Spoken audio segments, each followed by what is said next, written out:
So after this, we can send it to the group without much difficulties. Okay.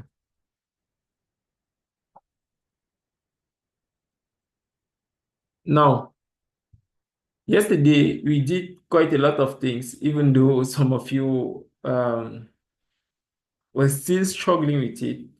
But again, what we are going to do today is going to be more kind of interesting, right? Because if it is that we check what we did, we started working with CSS, and there are some things that we actually did that you guys were kind of confused, especially the route that we use. And yeah, I believe you guys had difficulties with the route, and I was to forward videos on inline block. The videos are there. It's just I don't know the problem to send the videos is the videos are too heavy, kind of. But we are still looking forward to that. So let's continue with our design. Yesterday, we agreed that for us to index a particular item in our code, we can give it a class or an ID, right? And we mainly use classes yesterday. So use a class to give a different color to the logo, and we gave a class to heading 2. Okay, no, we never gave a class to heading 2, but heading 2 is having the same color like logo. Again, instead of giving the same color to heading 2, I can still give the class. So it's the same thing, but I'll not go there, right? I'll not go there. What I'll do next is that before I continue formatting the text and all these things, I will want us to directly put the background, right? So I should directly put the background and the image so that our website should start looking like the one we want to create, right? If it is that you forgot what that website should look like, you just have to check this one. And okay, this is not the right one. Okay. Okay. So this is the website we are trying to get.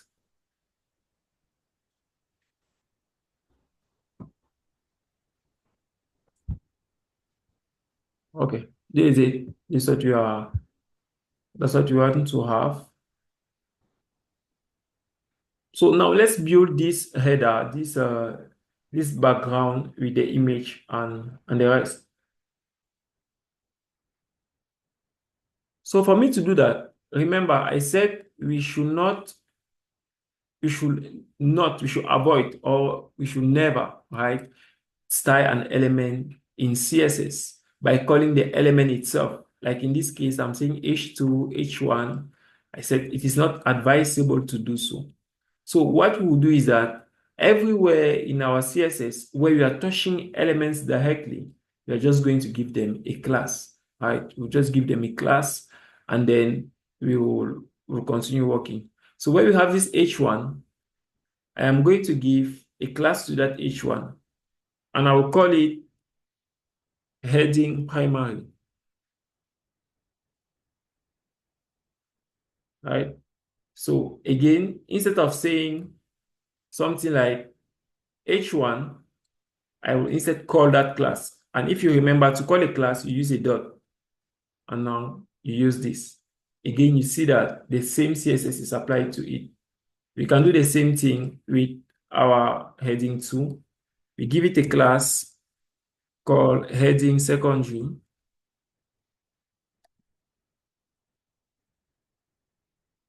And again, I can copy this same class, and to my CSS, instead of H2, I just say that I am passing a class called secondary. So it is still the same thing. The advantage is that I can copy this class and give it to any item, to any element that I want to have that color. I just give it, and then you see it looks directly like a heading, right? It has the same size, the same font size like that heading. That's the advantage of you using classes. All right. So now let me remove the class and yeah, we continue working with our normal paragraph. Now let's put the background and let's put the background and the image behind our text. Here we have header, right? And the header is that element which contains everything. You see, when I just reduce it, you see that the header is that part that contains all our code. So the header is a parent of all these elements.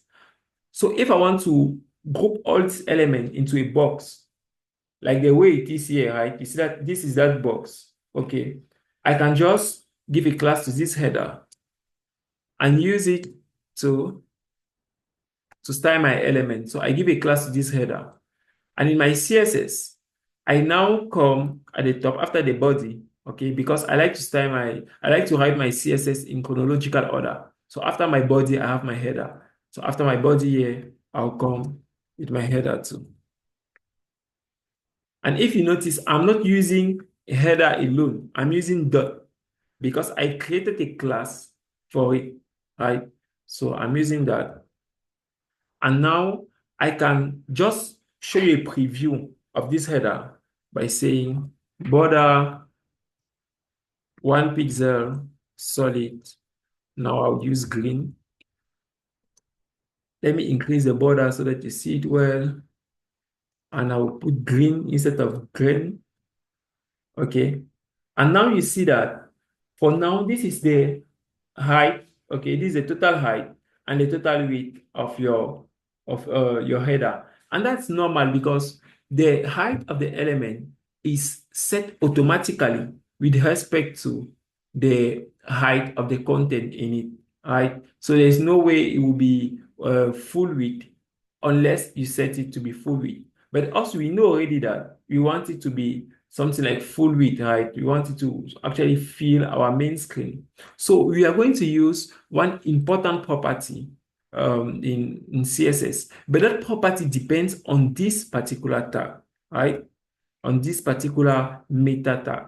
Yesterday, we created this structure using exclamation mark, and then some of you guys asked me that what does this means and all of that. And again, I said, since you are trying to do something straight to the point, some of these things, even if I say you will not understand, but I will say it. Okay. So this UTF-8 simply represents all the characters in the English, I would say the English dictionary, right? All the symbols, ampersand, and all of that. So it is an encoding technique, okay? So it contains all those characters. This code is for the viewport. It is responsible for calculating the total width, or let me say the width of a particular element with respect to the device that is using it. Okay, I'm going to show it now. That's the reason why I actually explained this particular one. So in this case, I want that our header should always occupy the whole screen, no matter the device that it is using. Okay, so I will say that the height of my header is 100 VH. Now that I gave 100 VH, if you check now, you will see that the line is now down here. I don't know if you're seeing. Let me increase the line. And now you see that the line is down here, right? The line is right down here. So it is taking 100% of the viewport. Okay, so it will take 100% of the viewport. So now 100% of the viewport, you don't need to scroll. No, you don't need to scroll initially. But here we are scrolling because of a behavior that I have to explain to you, right?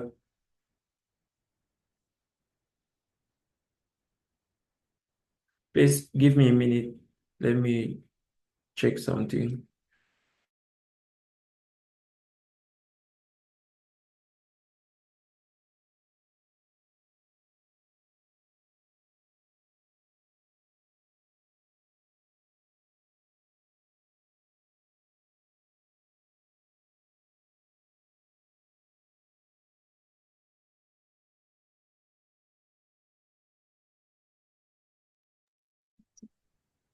Okay, sorry.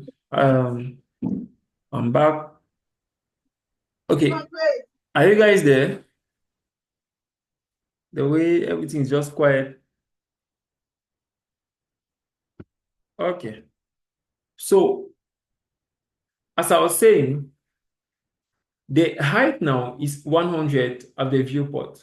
And normally it is not supposed to have this scroll bar. And this behavior is due to what we call the box model, right? Let me just take 5 minutes to explain the box model to you before we continue. I will create an element after this A. I'll just create a div and I will give it a class. I'll give it a class box. I'll give it a class box, and then in my CSS, I'll just put it anywhere because I'll remove it now, right? I just want to show you something. In my CSS, I'll give it a width of 100 pixels and a height of 100 pixels. Again, you cannot see because it contains nothing. So I'll give it a border of 2 pixels solid. Let me say red, okay? So now this is it, right? I will now show you something very important when you're coding. I inspect, okay? I inspect so that I show you the behavior. This is what we call the box model. This is it right here. You have the margin, the border, the padding, and all of that. And I will select the element.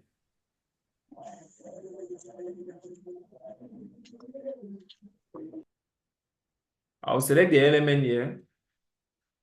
And if you look at this, if you look at the top, right, there's something that is hovering. You will see div.box, and you will see 104 times 104. I hope you guys are seeing it at the top of this box. You see that pop-up that is coming. Now, that pop-up is showing the height and the width of that box. All right. So here it is telling us that the height of that box is 104 and the width of that box is 104. Meanwhile, we set the width of the box to 100 and the height to 100. So why is it that the width is now 104 and the height is 104? That is simply because of the I would say the not the box model, but it's for you to understand the box model. The thing, what is happening is that the size of this element is determined by the border top, the border bottom, the border left, and the border right. So when it comes to the width, we are focused with the horizontal axis. So the width, we focus on these two and these two. So since we have border 2 on the left, border 2 on the right, 2 plus 2 gives 4. And then if you add 4 to this 100, you have 104. So the width will be 104. The same thing with the height. And you have a border top of 2 and a border bottom of 2. So 2 plus 2 again gives 4. So you add that 4 to the height and it gives you 104, 104, right? So imagine you're building a component and you don't want the component to grow, because in this case, my header is supposed to fit, like it is supposed to fit 100 VH directly, but it is causing this behavior, and I don't want this behavior. That's why some people will build websites and then there will be an horizontal overflow. For you to do that, you use a property called border box, right? Box sizing, sorry. So if I come here and I say box sizing, border box, we now go and check again. We check. You will see that the size of our component now is 100 times 100. Are you guys seeing? It is the same thing, right? So this property is preventing my element from growing, right? It is very important for you to do this so that you control the flow of every single element on your website. If not, you have some kind of ugly behaviors on your website. So now let me just, I don't want just this item to benefit from that property. I want all the items that I will create to benefit from it. So I will cut it here. Now I don't need this box again because I just wanted to show you something, right? I don't need this box again. I will remove it here.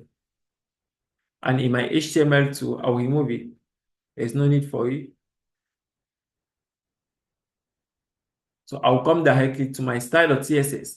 And where I have this star, remember this star just select every single thing in my HTML, every single thing. So I want that all those elements should not go no matter the border or what we give. Now look at this. I cannot scroll again because my header now is 100 VH. There's no way I scroll up or down because the element is no more having that unusual behavior.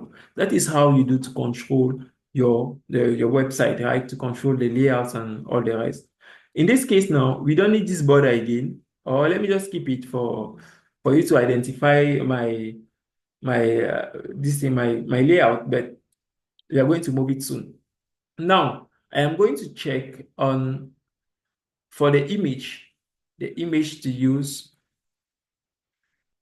Now, inside assets, okay, John Restaurant, we have double assets.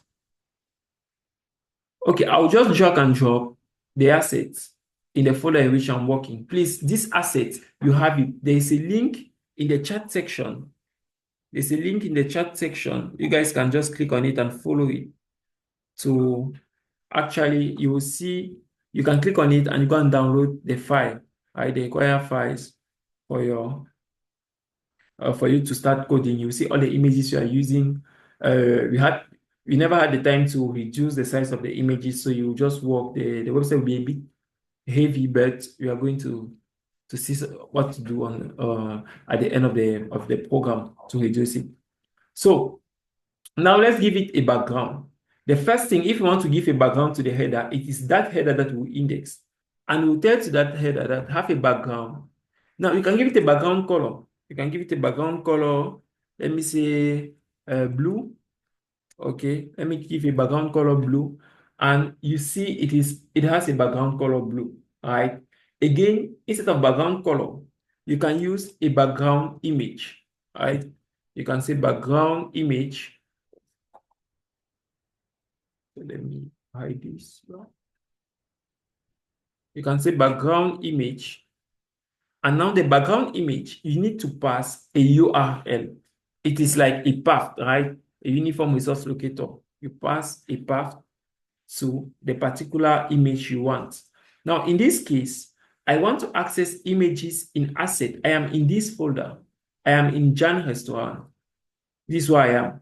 So I want to access assets. Assets and style with index.html, they are all in the same folder. And because they're in the same folder, I can have access to them easily. So I will just tell my CSS that I put this single quote and I use a dot. I say check in this directory. This is what this thing means. That check in this folder where we are. Check in this folder. You will see something like assets. Enter assets. And now I am looking for an image called header background, right? And I select it. And now you have that the header background is displaying.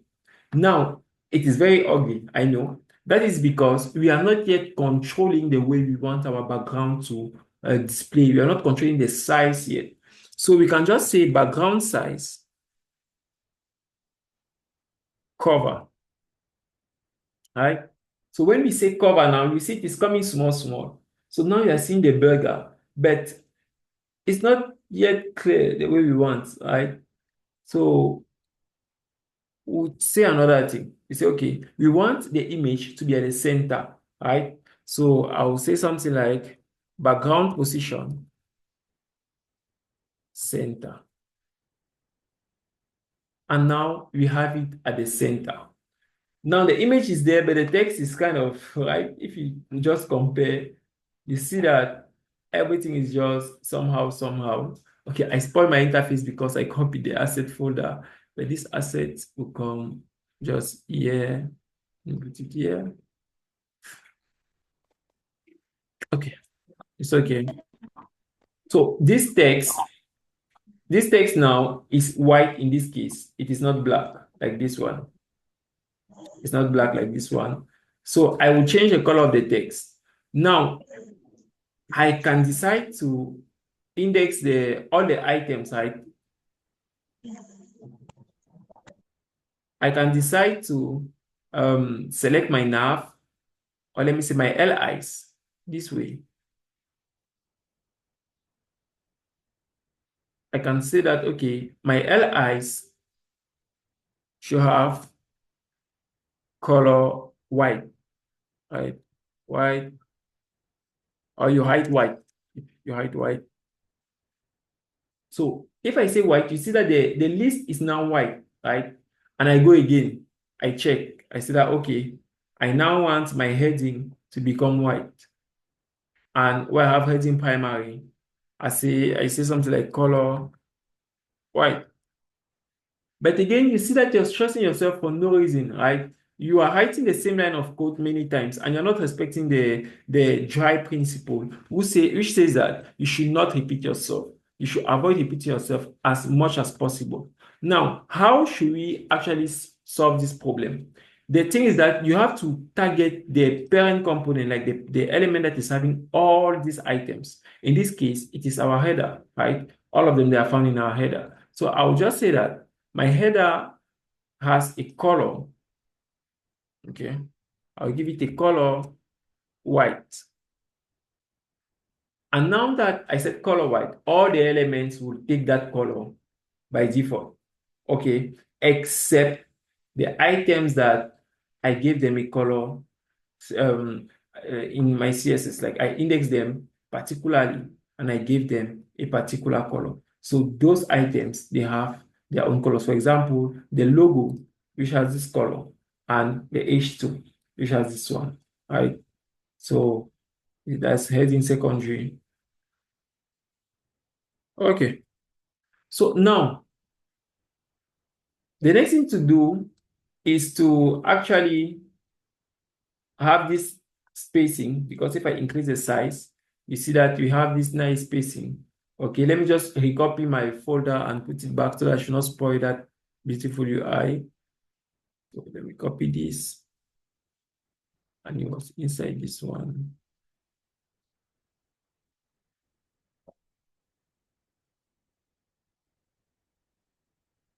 Okay, so that's it, that's back. So now we want to actually have this spacing, okay, and this paragraph should not be like this. So what we do is that we go where we have our paragraph in our HTML. This way we have our paragraph. So after each line, we want to break. Don't miss out on this mouth-watering deal. After deal, we want to break. So we break. Indulge in your favorite, this and that. Where there is discount, we break. Know that if you put space like this, it will never work. All right? HTML does not hate empty space. You see, it will never work. The deal is working, but that other one is not working. So we can only use breaks.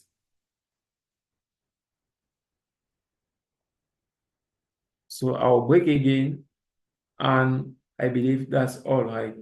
So now we have a breaks. Again, we'll style it. There's no problem. Now I want you to look at something. This image is having a dark overlay, but this one is kind of shining, right? So this, you have to reproduce this particular background with this dark color at the top of the image so that the text should be more readable, and yeah, so that the user should not have difficulties when coming on the website. So how do we do that? Remember that that image is in our header. Okay, this is it. So what should we do? Should we give it a background color and a background image at the same time? Let's try. Let's try. We give it a background color blue and an image. Now you see that the background color blue is not applying, and we have only the image. So how can we put a background on an image? It's very simple. You use the background image property, right? When you use the background image property, you use a linear gradient with it. Linear gradient, right? After that linear gradient, you put a comma. Okay, so the linear gradient now can take more two colors. So I will say something like black. Black is this and another black. Right? So I have a gradient of two blacks. And now the color is appearing, but you're no more seeing the image. That is because there is no transparency, right? I can now come here and there is something, okay, here I'm not seeing that alpha bar, but it's okay, right? Instead of using this method of colors, I'm going to use the RGB for red, green, and blue. And now I'm going to add A for alpha. Alpha is used for transparency. So I'll now say that the first color, which is red, should be 0. The second color, which is green, should be 0. The third color, which is blue, should be 0, right? And now the last color, which is the last item, which is the alpha, which is the transparency. I would say something like the transparency, the value for transparency is from 0 to 1. So I can say that I want it to be 0.6, for example. And then you see that this first color here is a bit transparent, but this second color is dark, so you cannot see the content down at the bottom, right? So let me just copy the same gradient and paste it here. And we have our image, like this with that background color. It's like that 6 like that is a bit much.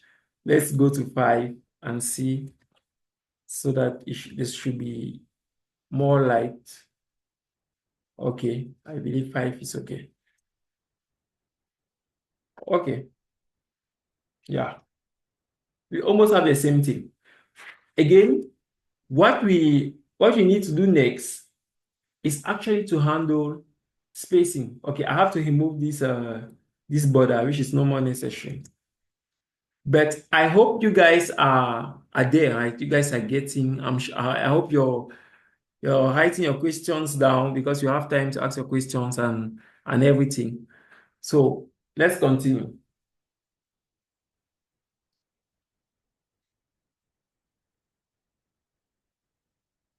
Okay, please a minute. Check something.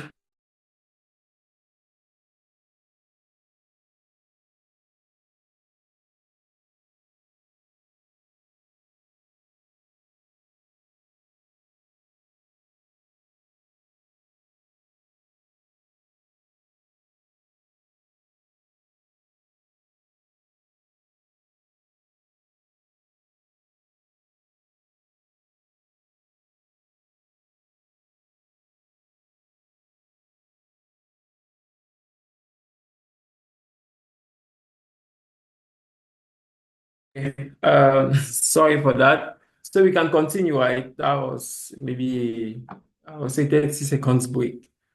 Okay. So please, do you have any question? Do you have any question? Is there anybody that has a question? If you have a question, you can ask before we continue.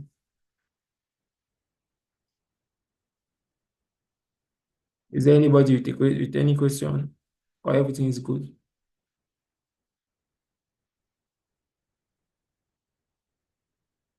Okay. Okay. Everything is good. Let's continue. So the next thing to do is to actually have this this font. Okay, he's not having the height font. Okay, this image is not displaying the height font, but there's no problem. There's no problem. We'll leave this font there. We'll see how to add this image later. But for now, let's work on spacing, right? Let's put space between these items. And again, you see that our own content is stick to the document. And we don't want something like this. We want this nice space, okay, at the edges for it to display in our on our layout. So for us to do that again, we are going to enter one topic called, I would say, it's still part of the box model. Okay, it's margins and paddings. Margins and paddings. I'm seeing something on my screen. Okay, margins and paddings. So let me come back again with that same box. All right, let me come with that same box. So I will create that div again. I was not supposed to remove it. And I will create a box. I'll create a box. And in that box, I will put a random text called lorem, right? Lorem ipsum dolor, something. Again, I'll just come anywhere. And in this case, I don't need to give a height nor a width to my box because we have already content in that box, right? Yeah, in this case, we have text in the box. So the box will have a height and a width by default. I can just decide to let me create that div outside of the header so that you people should see what I want to show you. Okay. So now that it is outside the header, I can now scroll down and this is it, right? This is it here. So whenever you have an item like this div, you can decide to set the width or the height if you want. But with time, you will see that setting the width or the height of items can become very dangerous, especially for you to be able to control the flow, right? To control everything on your website. For example, I hope you guys are seeing down here at the bottom. For example, let me try to give a width to this box, right? Let me give it a width of 200 pixels, right? Now, the width is okay. It won't disturb. You see, the text will adapt automatically. The height will be calculated automatically. But if I just make an error, right? If I just commit the error to give it a height of, let me say, 50 pixels, okay? If you're still seeing it like this and you think that the design does not have any problem until you give it a border to visualize how the component is. So let me give it a border, 2 pixels solid, and let me use the blue violet this time around. And if you check, look at it. So you are working, you are seeing all this content, and you think that your layout is actually displaying the way you want. But you see that this is only the item itself. So if I give it a background color, it won't apply to the other text that is overflowing. So if I say background color this, you see that the other text cannot benefit from that. And that is because you're using the height, right? You should not use height anyhow. Most of the times I tell my students that be very careful with height. They even use it at times. So if I remove height, you now see that all of them, they will benefit from that color, right? So why is it that I'm talking about all these things? It's because I want to bring out, I want to talk about margin and paddings in HTML and CSS. So let me come back with this border. Let me give a different border. Let me say yellow. We're going to play with colors today. So I have yellow. And now we are back with the border. You're not seeing it. So green, yellow. Okay, this one at least you are seeing a bit. So this time around, you're seeing it. But if you notice, the text will stick to the box. So you can, if you can see, you see that the text is just, it's like there's no margin. There's no margin between the text and the box, right? Now, how can you put space between this text and this box? It's very simple. You use the padding, right? If I don't want the text to be attached to the left-hand side, I say padding left, and I can give something like 20 pixels, which is very much, right? But again, you see that the item is now separated from the internal content of the box. And thank God to box sizing, this element will not grow. Its width will remain the same, right?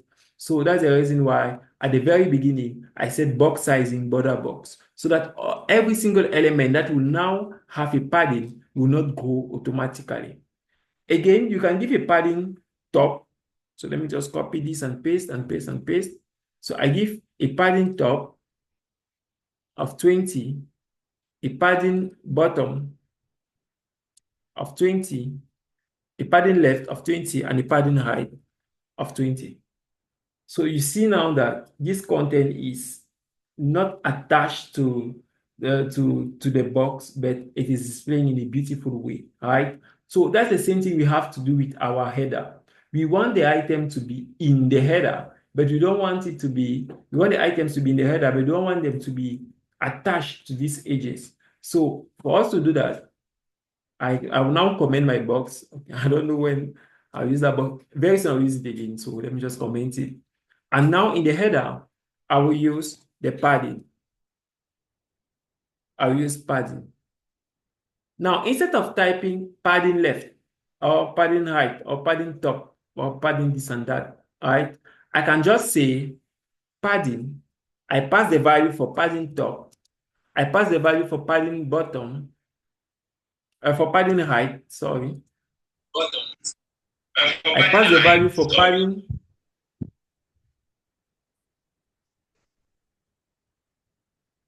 Hello?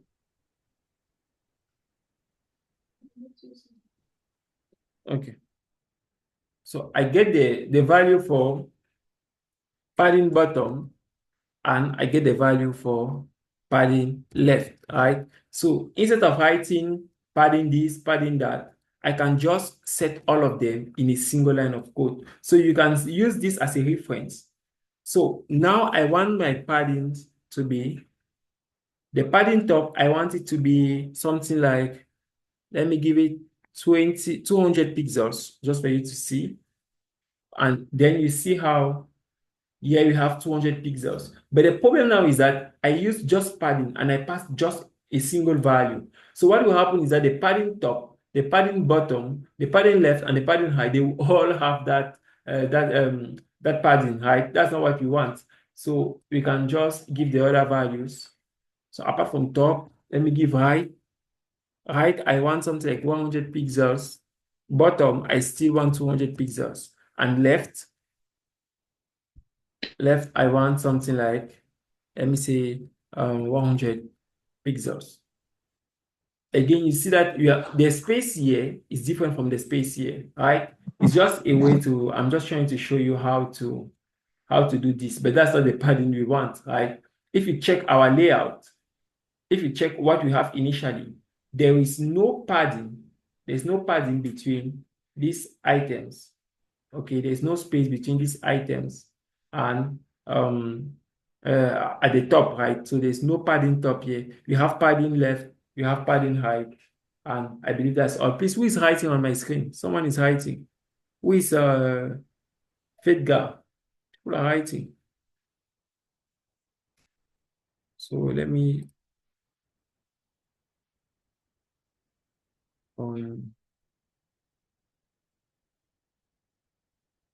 annotations. Please give me a minute.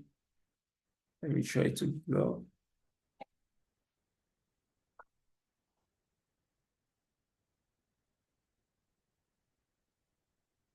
I don't know, it's that option.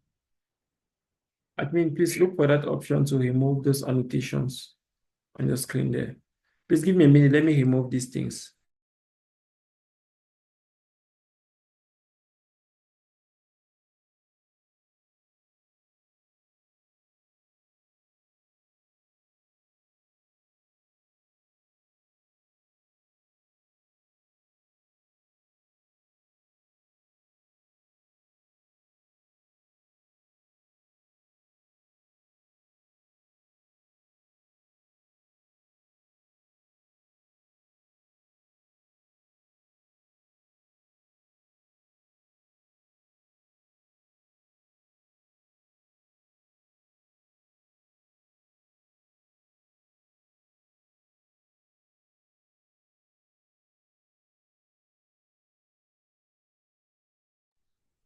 Okay, I don't know what's happening. Let me just try to stop sharing and then I share again. Okay, I saw it. It's okay. These people that are writing on my screen like that.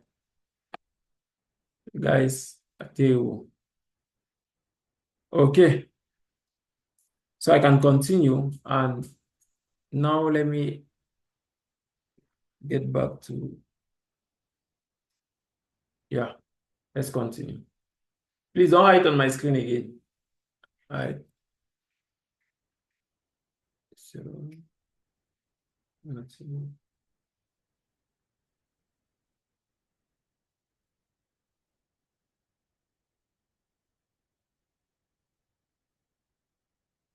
Okay, so let's continue.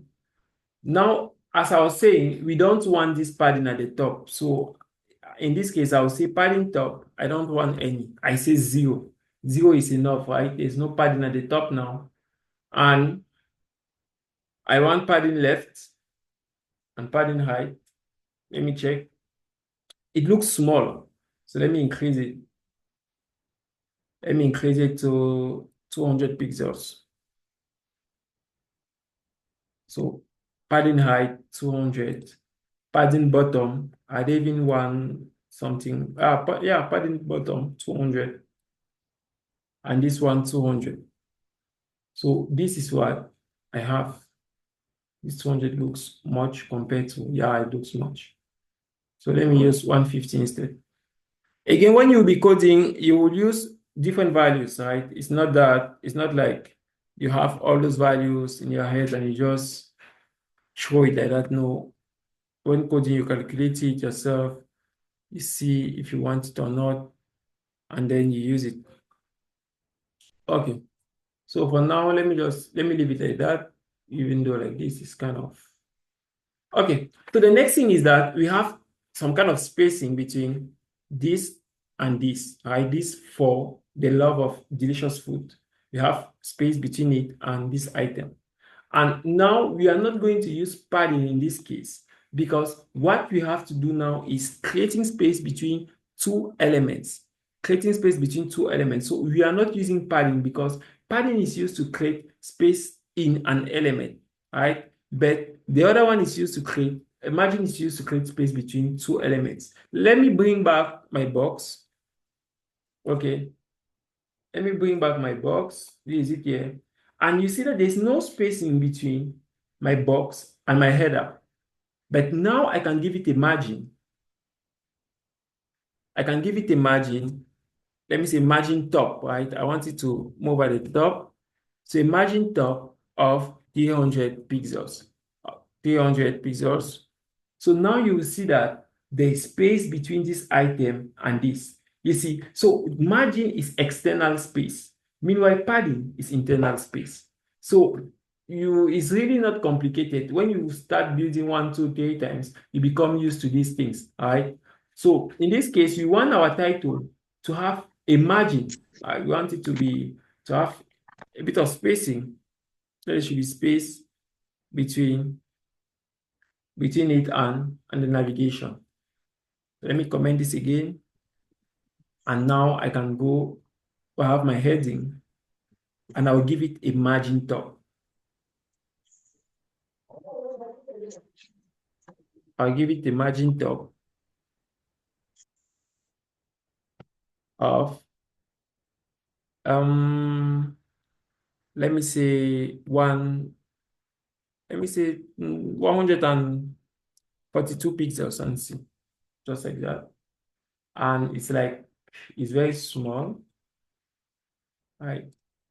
It's very small. So let me increase it a bit, or I can leave it like that, but let me go to 156 and see. Yeah, let me just leave it like that for now. Again, if you notice, the text here is in capital letter, and here we have it in lowercase, right? So we can use a property text transform uppercase. Uppercase, and now it is in capital letters. Again, if I increase the size, you see that we are almost getting this, or the fonts are different, but we are having something at least, right? So again, the size of this text is very big, and this one is not that big compared to it. Oh, it's okay. No, it's not that big. So we can edit these small details and spend the whole day here. So I will move on. I'll move on, and you have if you want, you can change it as you want. So yeah, here now it's okay. We have this big text, we have this one, and now we want a margin to between this text and the heading secondary. So to that paragraph, what is the paragraph? This is it. I'll give it a class.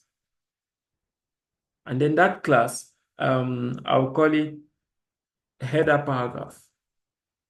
Just something. Now, when giving a class, I don't put space. Don't put spacing when giving a class. Like, don't say header paragraph this way. When you do this, you're creating two different classes. So use an underscore to link them, right? Or a dash, a stroke to link them, right? So you can say header stroke paragraph, right? So you call it, copy it here, you come here, and now after the heading secondary, I now want the paragraph. It is a class, so I use a dot in front.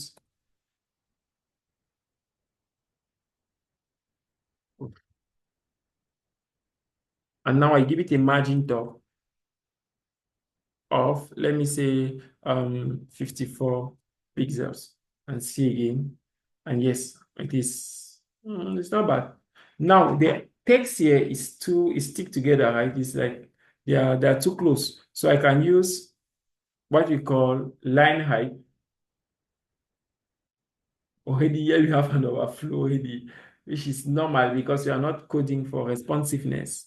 So it's normal that we have that behavior. But again, let me just bring this side, and I'll say that the line height, observe this, the line height of that item should be 1.7. And now it increased a little bit. Maybe I've not seen it, but if I put it to 3, I'm sure you will see it well. So now you see how the line height is much space, right? But I want something like 1 point, let me just say 1.8. And yeah, let me leave it like that. Or let me go to 2. Oh, well. Okay. So after that now, we have these buttons. This part is very, very important. Again, I have not, I still know that we have to touch this one at the top, but this one is going to take us so much time. I want to finish with these little ones before we move, all right? You see that the interface is already there. You're already getting what you came for. So now we want to work with these links. I could use buttons, right? I said it, I could use buttons because they are buttons, right? On the design you have, they are buttons, you can click on them. But I never wanted to use link buttons there because the aim of this bootcamp is for you to learn and understand things, right? And there are some properties that you cannot give to this particular elements that you can give to other elements. Let me take an example. To this paragraph, we gave a margin top and it went well. So let me give it to this element, to this A. Let me give it to it. So I say A margin top. And now I'll be crazy. I'll put something like 1000 pixels just for you to see that space between the items. All right. So I gave A margin top 1000 pixels, but nothing. I reload, nothing. Maybe it's because I've used A. Let me go and use something else, right? Let me go and give it a class and we check again, right? So class, I would say button BTN, right? It's my BTN. Again, you come here and you call that BTN. And you see that nothing is happening. Why? Okay, so if I now come and inspect, you will see that a little margin, okay, where is that? Where are those links? Okay, they're right down here. Right? So you see that there's no margin applied to this particular element, even though when I click on it, it is seeing something like margin top, but it is not applying. That is because of the, I'll say the display, right? That is because of the display of this link, the nature of these links. Now, when we have been working on using margin and paddings, and everything is just working smoothly. And we don't we could not imagine that some elements were unable to read some properties like this, but that is the behavior of what we call inline elements. Inline elements. Inline elements are elements that will occupy only the content, their space, the total width of those elements equals to the space taken by the content. For example, if you notice here, we have a paragraph. After this paragraph, we have the buttons. But this paragraph took all its space and it sent everything to the next line. So it is kind of greedy. If I inspect, you will see each of them, they occupy 100%. Let me shift this for you to see better.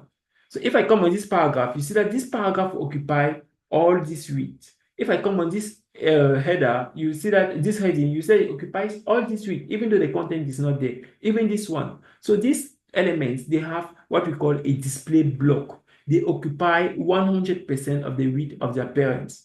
If now I change the nature of these links from inline to block, you will see that the margin will apply to it. All right. So let us do that. Let us do that and see. Let me close it. I come here and I say, okay, to this button, change the display to block. And now margin top 100 pixels. So you have to look for it. This is it down here. Yeah, this is down here. This is the other one. So they have others. Now, let me reduce again the margin, right, to 2. And you will see that compared to when they were inline elements, now they cannot stay together on the same line because a block element will occupy 100% of its content. So they cannot stay side by side. The other one will just occupy 100.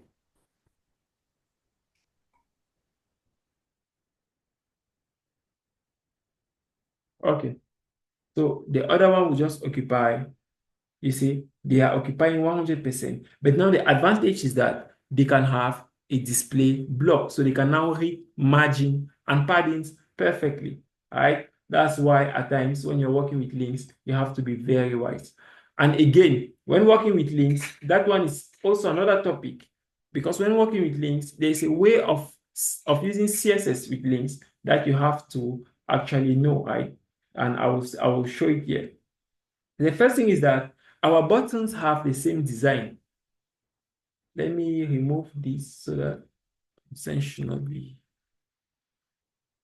I hope you guys are there. Am I too fast or is it confusing? Please, you guys should hear. It's okay. Okay. The others, it's like they're sleeping, so they're not reacting. Okay. So now we don't want these elements to take the entire width. We don't want it. But we ask ourselves, wait a minute. If it is that this element is not a block, can I give it a height? Let's try. Let's say height 200 pixels. Impossible. It cannot go. Right? It is an inline element. You cannot give a height nor a width to an inline element. And if you change it to block, I forgot display.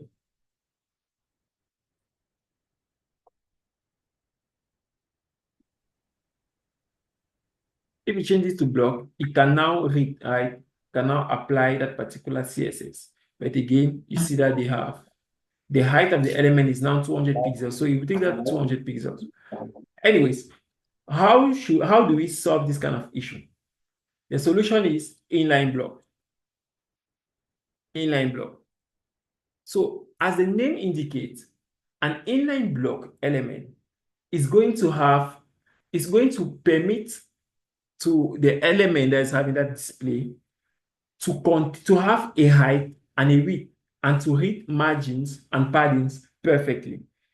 Now, it will inherit this inline property that it will occupy just the space of its content. So it is still an inline element, but with some block features. If, for example, I give a border, sorry, of 2 pixels solid red, you will see that these items, okay, it's not displaying. Let me hear you. Border 2 pixels solid red. Okay, minute. Let me check. Okay, let me remove this margin top and see height. Oof, I don't know why it's not showing. But again, I'm sure the problem is with the way we style CSS, is the way we style CSS buttons, right? Links. Because normally this is not how we style them. But I will come there, right? I will come there now and we'll try it again. So in this case, my border is not displaying. There's no problem. I remove it for now. And I will now make sure that I style my button this way. The first thing is that I want my button to have a text, capital letters, right? The text should be capital letters. So I'll say text transform uppercase. So this is as you see how it became big. And now I can change the font size. So let me say something like 24 pixels. And we see it became a little bit bigger, but I believe 20 pixels is okay. Yeah, I think that's what we had initially. No, that's not what we had initially. So 20 pixels is okay. All right, 20 pixels is okay. So you give that. And we don't want the text to be underlined. So we say text decoration, none. You don't want the text to be underlined and there is no decoration on the text. All right. Again, we might want to change the color, but this is not advisable. So I want a white color, and now it is white, right? And yeah, we can give it a height or a width, but I won't give it a height or a width. Instead, I'll give it a padding. Now, let me give it a background color so that you see first. Background color of, let me give aqua, and this is the button, right?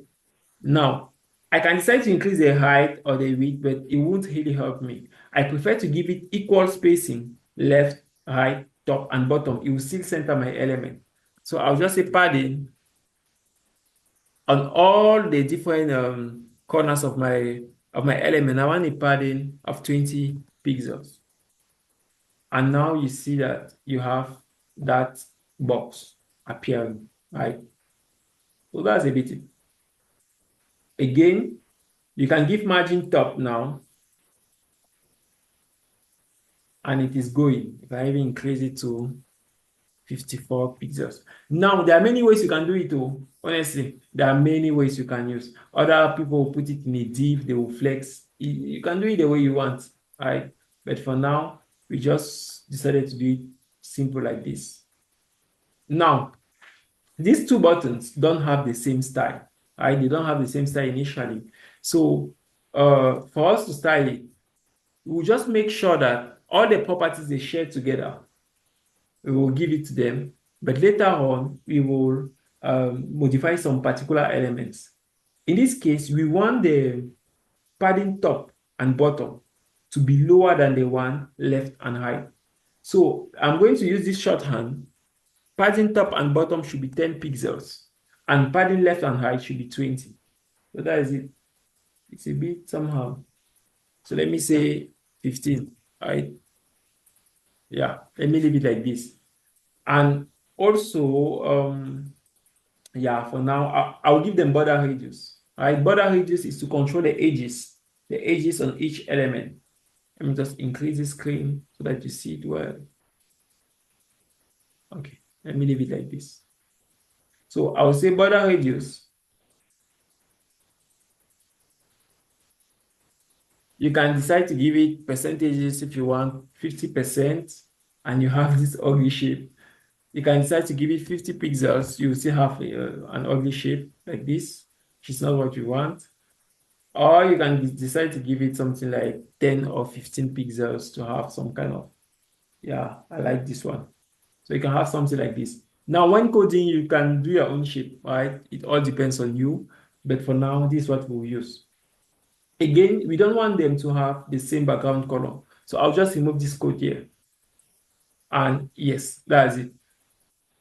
If now I comment this color, if I comment this color, you will see that it will come back to its default value, right? By default, this is how a link looks like. If I click on this link, it will say cannot get starter, this and that, no problem. But when I come back to it, okay, let me refresh. Okay.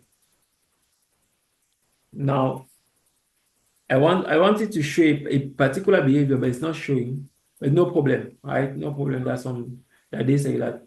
So, but whenever you want to start a link, there are four states, four main states. Okay, four states of a link. You have a link when it is you have a link when it is hovered, or let me follow the order. When it is a link itself, okay, when it is active, when it is hovered, and when it is visited.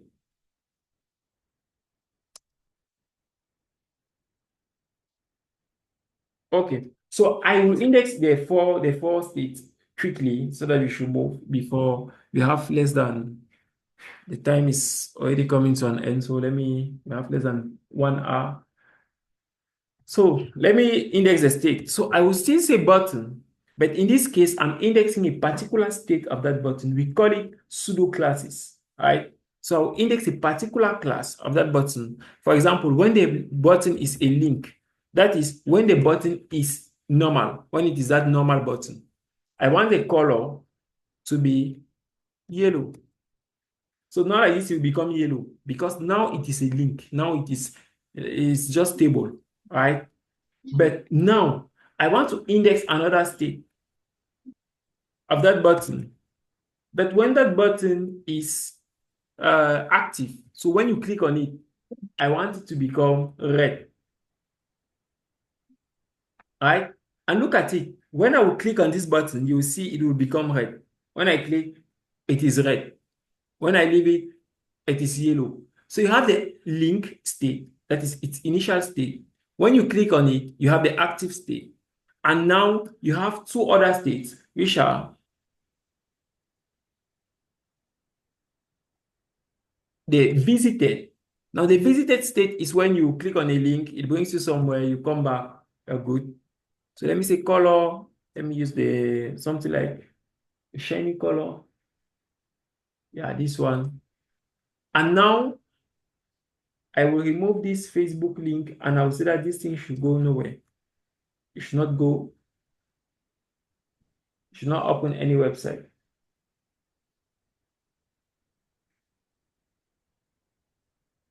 So let me come here and I click. Now that I click on it, it is now green, right? It is green. Why?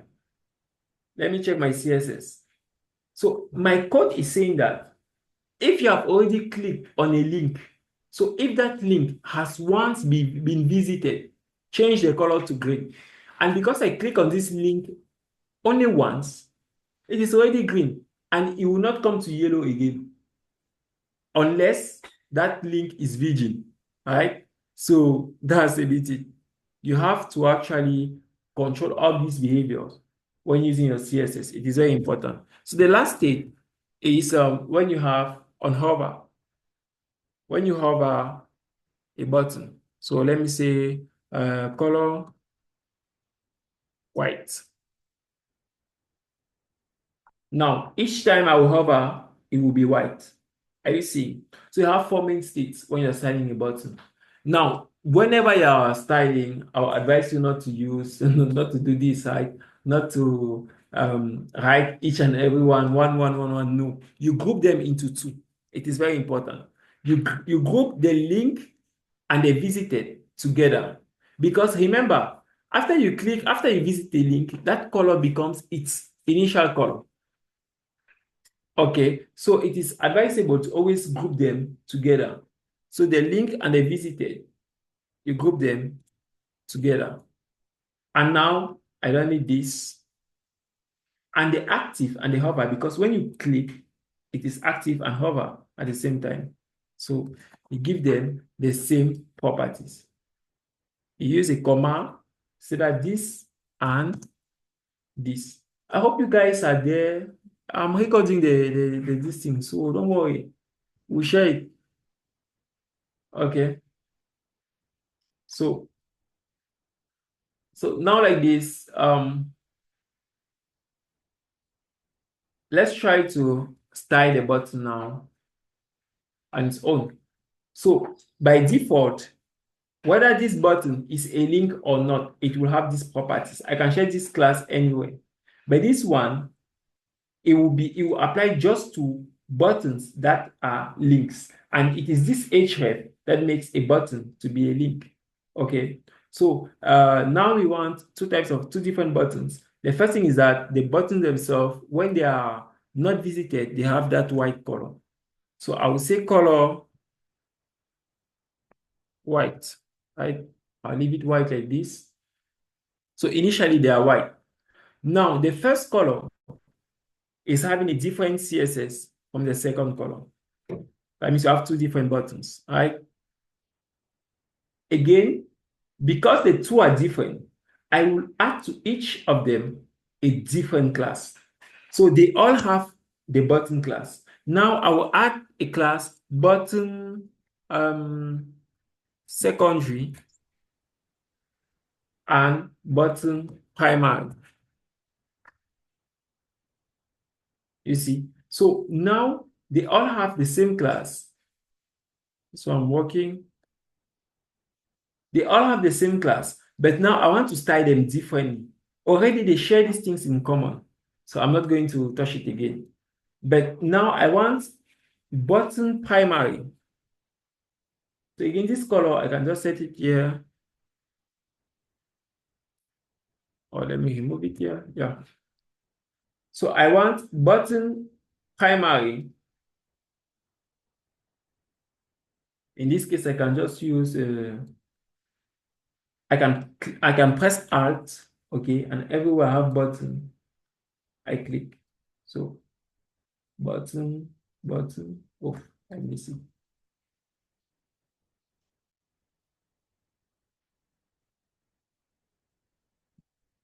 And then I put a stroke and I say primary, right? I'm writing all of them directly. So I wanted the button primary, which is this one.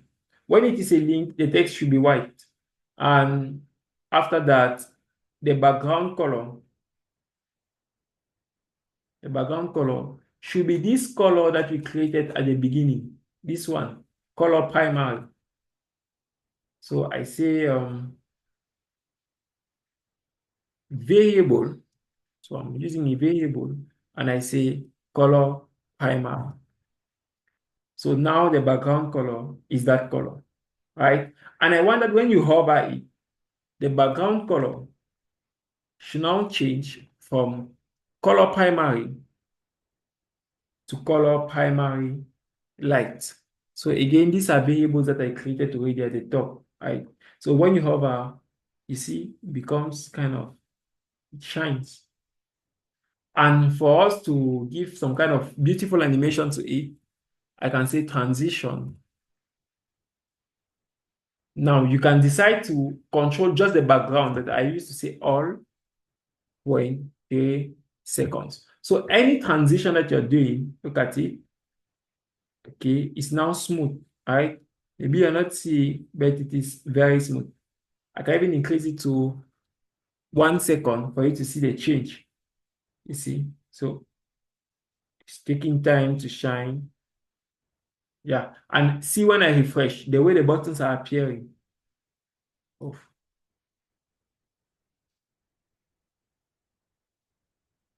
Okay, here is just refreshing directly. No problem. So let me change it back to 0.5 seconds and I leave it like that. Okay, 0.5 seconds, okay. Again, this other button now, we have to style it. And that other button is not called button primary, but button secondary. So for me to style it, I'll paste it here. Okay, wait. Yeah, so I'll paste it here. And instead of button primary, I'll change it to button secondary. Right. Now, in this case, for the button secondary, I don't want it to have a background. So I said that the background color should be transparent. And already you have that the background color is transparent. But now I want it to have a border of 2 pixels solid. And now I want a color that I declared already, and that color is color secondary. And this is it, right? When you hover now, it becomes orange, but I don't want it. So I don't want this one. I should leave it. Let me check. So here, when you hover, the text becomes orange and the background becomes white. So that's what we will do. So when you hover, the color becomes variable. Again, I use my color primary, and the background becomes my color secondary. And that's it, right? It's very good. So I'll not that, and that animation 5 seconds is much. 3 seconds, it's okay. Right? Yeah, it's okay. So again, that is a bit what we have to do for this particular section. Oh, there's this space, right? You should put a little bit of space between them. And I will do it on my button secondary, right? My button secondary, I'll just give it a margin left of 70 pixels. Okay, button secondary. No, wait a minute, please. Okay, yeah, button secondary is having margin height. But it is not to button secondary that I wanted to give it. Yeah, I wanted to give it, but to button primary, right? Because button primary is this one. So I'll just give it here. Yeah, that space is too much. So let me go for 40, 30, and let me leave it like that. Yeah. So this one is bigger, kind of nicer. This one is not that bad. I hope you guys are there. Do you have any question? Have any question before we continue? Please, if you have any question, you just unmute yourself, you ask your question, and then we resume. Can you just unmute yourself? You make noise a bit so that I know that you're there. Okay.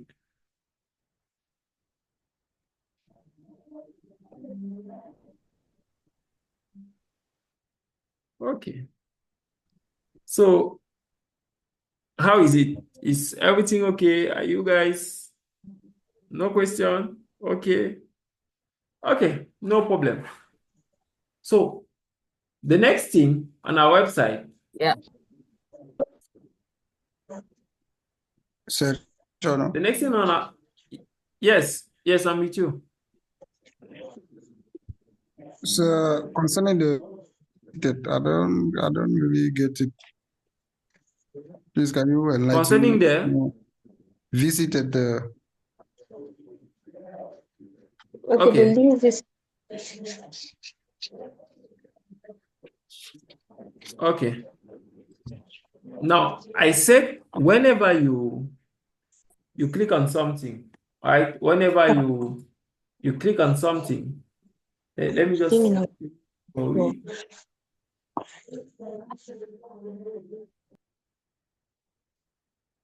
Whenever you click on a link, right, the state of that link will change from its normal state, which is a link, to a visited state.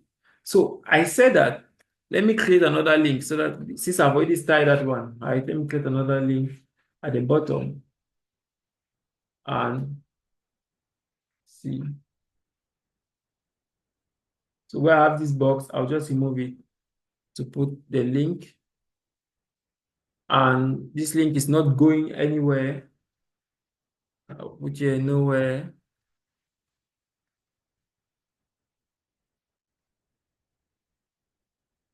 Okay. And whenever I come back on the website and reload, you have it here. So this is the link here. You see, this link is having this funny color. Let me create another one. And I'll call this one somewhere. That is one word too. Okay. So yeah, I'll just leave it like this. Now, these are two links that you have not yet visited. So they are like this, though they look like visited links. Okay. So if I click on one, nothing happens, right? And they still have this look. Okay, they really look like visited links. Let me try to, because that's a color of a link that they have visited already. Let me check my CSS. If I've not indexed something like an anchor tag. Anyways, no problem. No problem. Let me give a class to one of these and show it to you again.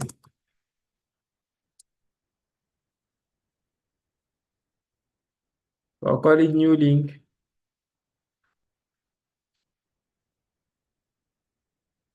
And now to the CSS, I say, okay, I create those four properties again. So the new link has four state, or that link has four state, right? There's a link state. That is when it is a normal link. And notice that when it is a normal link, if I give it a color, that is its initial state. Look at it very well. Color, I give red. So you have it red here. But now it is not displaying red. Why? Because we clicked on that link already. So this color that you're seeing is the visited state. Someone visited the link already. So it is having this color. Now that person is not me. I don't know who visited the link. I don't know why it's that it came visited already, right? But for me to prove that, I can copy this and I say that, okay, if someone visited the link already, give it a red color. And now you see that it is red, meaning that the state of this link was visited. Now, if you have never opened this link before, it is going to give you something like a green color. And I hope that I will do one and you will not count it as visited. That's the main reason why I say to stylings, you really have to style them using their state and not just by using their values like that, their elements. So in this case, so let me say another link, and this link is inside this one. So it's inside of this. Yeah, and again, this link comes in, that link came with the state visited already. Okay, but there's a way to set it not visited. So if I say visited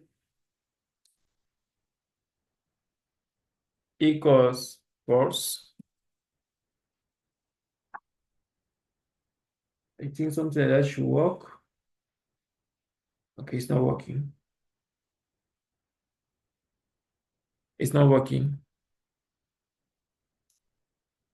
Okay, no problem. But the link here comes already visited. So I don't know why is it that it is behaving like that this time around. but we can still control it by saying that whether you visit it or not, whether you visit it or it is it is on its normal state, it should have the same color. So they should not have different colors. So let me remove this one. And now you have it green, right? So whether you visit it or not, it will always be green. So you see how now like this, the visited and the link state is just from disturbing me, right? I wanted it to display its color when it is still a link, but it went as a visited one. But I don't want it visited. I want it to display as if it is a link. So it is creating some kind of, at times it just gives you unnecessary headache in your UI that you don't need, right? You don't need that in your user interface. So it is advisable to always group them this way. And believe me, as much as you'll be using it, you understand it better. When you try to do some kind of designs, and this thing will deal with you, you say, okay, let me go and group them so that I should not suffer from this. Yeah. Again, you can DM us if you're building something, and if you're building a project and you have some challenges, we are there to we'll reply to you as fast as possible. I hope I tried a bit, but I know that it was still very confusing. And it was confusing because my this thing was not displaying. So the link state was not displaying. Okay, before we continue, let this one load, please. Okay, this interface, you guys will receive the video for this interface in the group. Right? I will show you how to do it step by step. I'll really take my time because there's this layout that you have to understand how to achieve it, this particular layout, and how to put these two elements side by side without having any difficulties. So this one, the video will be sent in the group because tomorrow is JavaScript. Tomorrow you guys will do this effect with engineer Jefferson, and then I'm sure you enjoy a lot to see how the meals are looking good. Uh, so yeah, um, now this part is very simple to do, right? It's very simple to do. This part, I'll show you how to do it at something like 10 minutes to the end of the class because it's really very simple to do. And believe me, you will enjoy it. It's very straightforward. Okay, so let's finish with this our restaurant. We add this image and this code like this. This one is very simple, but we'll do it. All right, it's simple. So let's just start by increasing our text here. And this particular one, I kept it so that I should explain to you. I said you are learning new things. So I should not be doing things that I should not be doing some kind of standard things that at the end of the boot camp, you're not different from anybody that's not that you're not different from someone that is just watching some random videos online, right? So I'm going to do something that will be a bit confusing, but when you watch it 1, 2, 3 times, you're going to understand it perfectly. So I want to style this logo individually. I want it to have a different CSS from these items. But now you have something like this list and you create a class logo. Okay, that's good. You created a class logo, we index it, no problem. But now we want to have this particular behavior. We want something like a padding. Okay, we want space between these items and the container. Now, if it is that you give margin, right? Let me give the margin live so that you see what will happen. If these items, instead of a padding, I give a margin. You remember what I told you, margin is external space. So if you give that external space, it's going to spoil everything. So you see that the design is no more there because there is now space between this box and this place at the top. But the design initially is to have this box attached to this particular element. So we are going to do that we are going to do that now.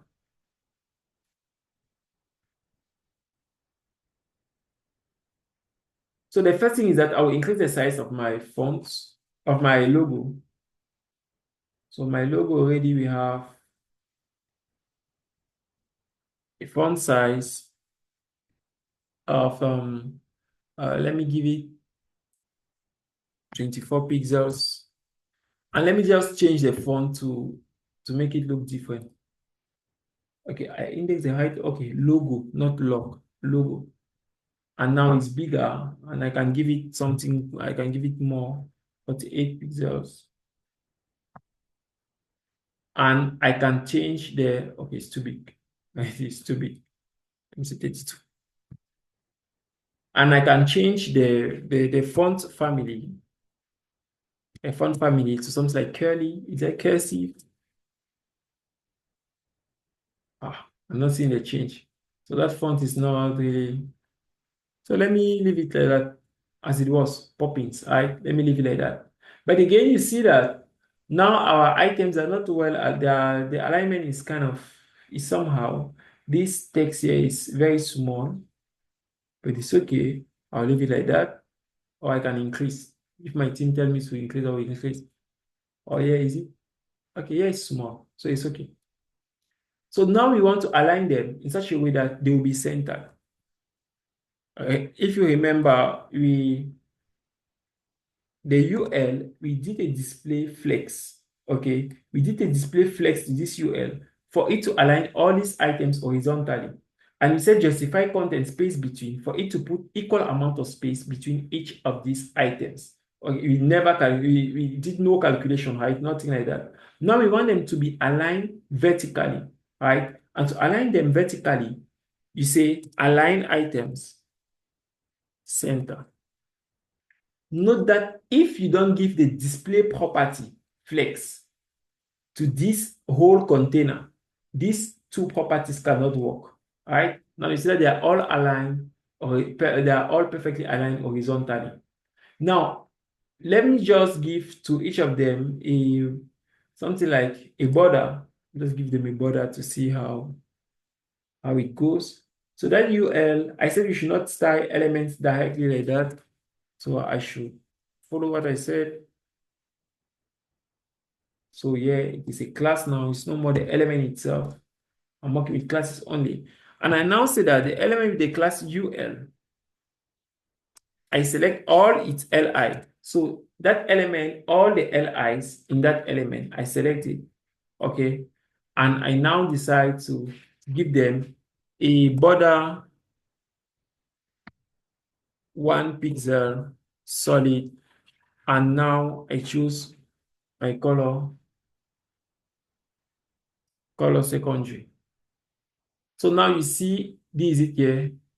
You have this design, and the obviously this is centered, but compared to what we have to get, you want to obtain, this thing is not okay, right? You want to obtain something like this. So when you select this, it shows that way. But this is not what we want, especially with the height of this component. So what I will do is that instead of saying align center, I cancel it. So I won't align it at the center. And now I have my content that is sticking to the top, right? It's sticking to the top. Again, I'll give this CSS to just the home, right? Just the home. But I just want to show you how I think to do these kind of things. So after that, I'll say that each of these LIs, each of these elements will have a padding top. So that is padding top. Why? Because I want space inside. I don't want space outside. It's inside this item that I want space. So I'll say padding top. And then I will say something like 42 pixels. And now you see that it is coming, right? It's showing perfectly. Again, you can give left and right and bottom if you want. So I will go directly to my shorthand, padding top 42. Padding, now this one is padding right. Right, I want just something like 10 pixels. Let me see 10 pixels, how it goes. Yeah, and then left and right. Left, I'll give bottom, sorry. Bottom, I'll give 0. And left, I'll give 10 pixels. So that's what we have. You have something like this, which is not far from this. It's not far. Maybe the padding is greater, but I will leave it like that. Um,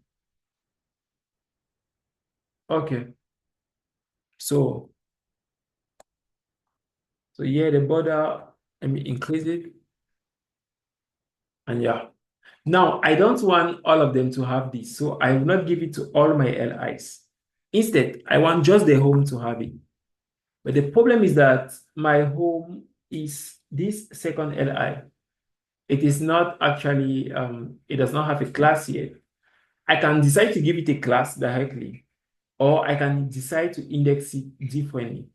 So I say that this UL, comma, LI means that if you have an element with a class UL, check the LI in that element. So that's what it means. That's why I'm using this, right? But again, if it is that it is a bit challenging, just use LIs, okay, and you leave it like that for now, since you're still a beginner, right? But now I want to choose the LI that is the second element. So I will say LI, and then I want to choose the nth element. I now pass the value, which element, the n child, right? Which child you want to pass. Why is that you're saying child? Because all these LIs are found in this UL, and this UL is the parent. These LIs are the children. So we want to take the second child of this family, right? The second child will now have, these particular properties, and you have it here, right? You have it here, but to all my LIs, I will give that padding to. I'll give that padding, but to that second child, he will just be the one with that border, right? He will just be the one with the border, and I will leave it like this. And I will leave it like this. Now we have the search bar. You have the search bar to do. We are left with 20 minutes with an R. Okay, 20 minutes or an R. An hour and 20 minutes. Okay, 1 hour, 20 minutes. Whoa, thank God. I thought it was. Okay. We still have time. So we'll do a lot of things, right? I hope you guys are still there. Your bodies are still, we are just starting, right? They are very quiet. It's like some of them are sleeping. Is anybody sleeping? No, Person sir. wake up No, and we are there. We are oh, there. Oh, we are there. Say I am there. okay. No problem. No problem. Okay. So the next thing to do is we have to get this hamburger, this one, and this icon, right? So for us to do that, I will show you one website where I used to download my icons. We call it Iron Icons. Iron Icons. It's very simple to use it. So it will bring you to this website, and you can click on premium open source. No. Yeah, this. No, not this one. Wait a minute. Ionic.io. I think this. Yeah, this is it. It's the right one. So here now, you can search for your icons. You can search for search, okay? Because we want the search bar. It says search. You can choose which icon you want. So I'll choose this one. And they will show me a code here. They will show me the code to integrate in my HTML to have that icon. So I click on it and it copy automatically. All right. Now I can go now in my code, and let me get back my window. Yeah.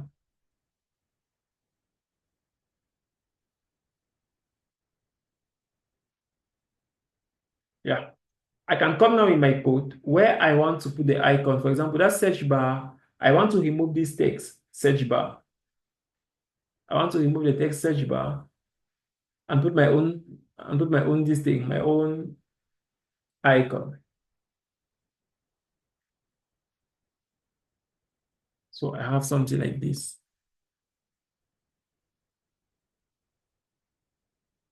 So now the icon is not showing.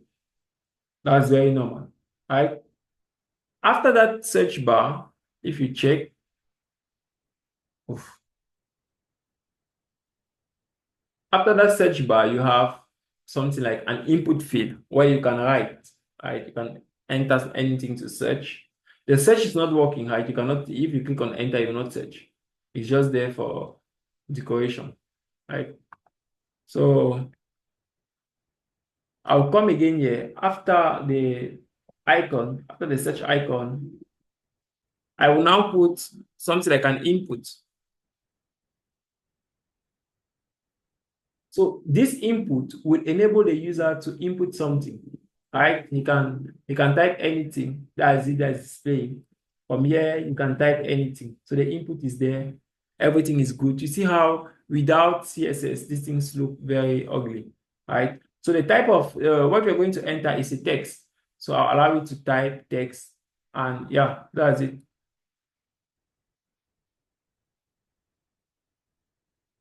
So how are we going to work with this? How are we going to achieve this particular layout? The first thing is that I will,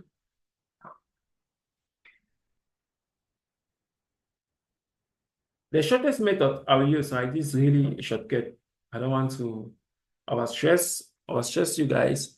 I will create a container, a div. I will put that icon in that container. Okay, so the icon is just in that container, and I will leave my input on its own, right? Um, I can put them in a container again, but I'll just stay like this with these two container, with this container and this other icon. Now, I will say that my code should look for the li that is having a direct child. That is, it is not a grandchildren. For example, this ul is not a grandchild, sorry. For example, this ul has children like li's. So these are children at the first level, right? They are the first level. But now this li, which is a child of this ul, has some elements inside. These elements are grandchildren of this parent, right? So I want to index just this div. So in the li that has a child that is div. So I say li that has a child div. So that div should have a height of, let me see, 40 pixels and a width of 40 pixels. Now to see, I'll give a border of 2 pixels solid red, just for you guys to see. And this is it, right? This is the box already. You're not seeing the icon, but this is the box that contains the icon. That's why I want to do it this way. Again, I want to give the same measurements to my input, right? So I can also say that li has another child, that is an input. And if you see, it is giving the same height, which is not, okay, I don't want that height, right? Let me just omit the height, the width, sorry, and I will call them individually here. So li with a child d, I'm hiding two different codes just for you guys to see how you can do the same thing in different ways. If it is that it is confusing, I would like that you tell me, so that I'm just trying to show you the different things you can do with CSS, the power of CSS, honestly. So I'll say that the width for that search bar is something like 300 pixels. Oh, 300 is too much. Let me go for 200.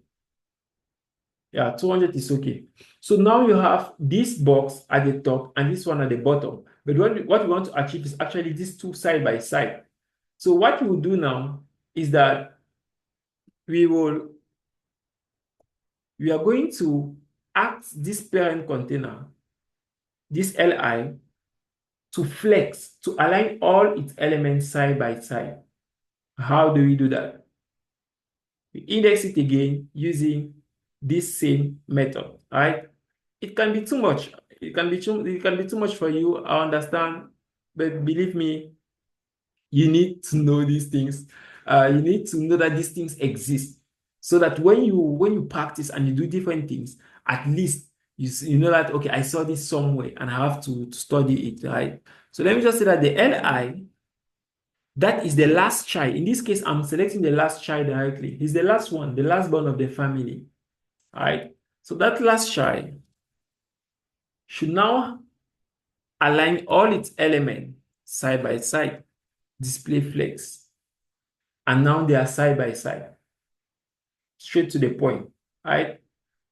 Okay, so again, you see that they all have that padding applied to it.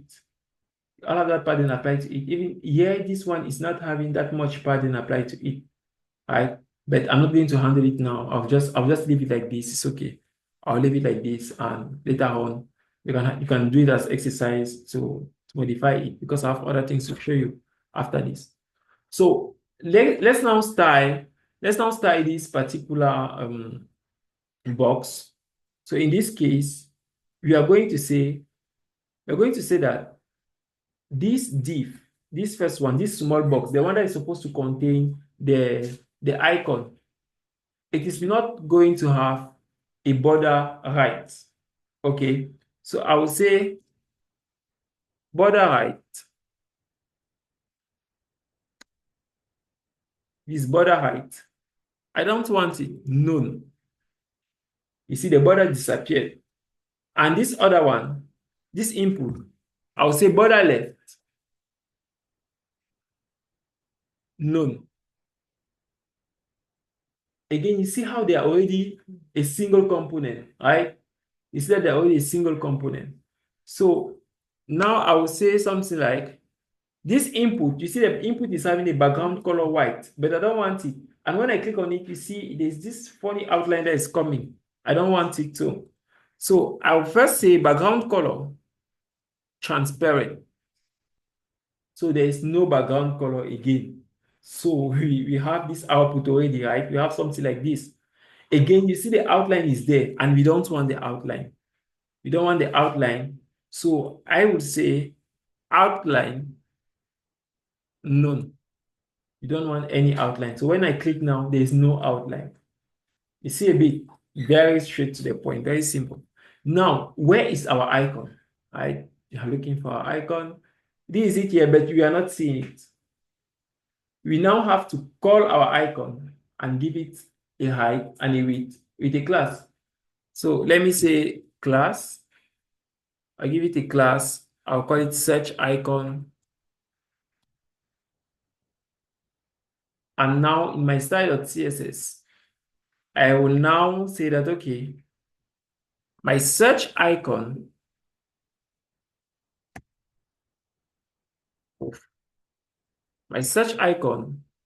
should have a color. I can say white. Again, you can use a variable color if you want. And you're not seeing it. So let me give it a width. Let me give it a width of 50 pixels and a height of 50 pixels. So now it is not showing, right? It's not showing here. Let's check and give it a font size of 20 pixels.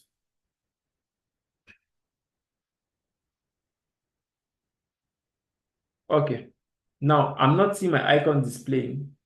I will have to inspect it and see what is the problem, what is causing my icon not to display. So I come here, inside this div, I have my class search icon, and yeah, width and height cannot work on it.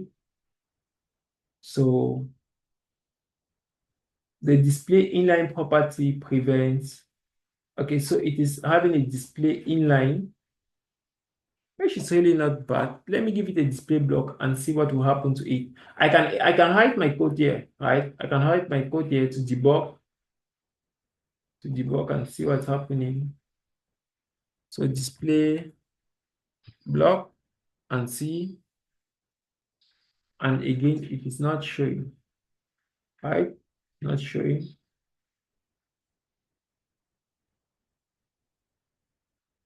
Okay, so please we will just take a break, 5 minutes, and after that we'll come back. Okay, I'm sure you guys are tired. I will check. I don't know why this thing is not showing. Am I running on? Oh, okay, I'm running on live server. Oh, okay. Please, before we go for the break, I'm very sorry. I was so focused on the tutorial that I omitted. I forgot to include my library from for my icons. I wasted so much time on it. Now, when you use these icons, you have to come on this usage, right? For you to be able to use the icons, you have to import a particular script. This is the script, right? You copy this code. This is the installation. You copy it and you go on your VS Code, you go to your HTML, the last, like after your body, so it should be the last code before your body. So after you paste it there, you have your body and your HTML at the end. And now you can check, right? You see that the icon is there, and I was just messing up with the thing, right? So the icon is there, and yeah, once you come back, we arrange the position and we continue working. Please, you guys have 5 minutes. You drink water. I don't know, you ask questions, anything before we continue. Remember, after we are done with the search bar, we have to do this footer, okay? And I pray that if we still have much time, we start working on this component before I send the video in the code. Okay, you guys can unmute yourself and ask questions if any. Yes, Engineer Nana Fabu.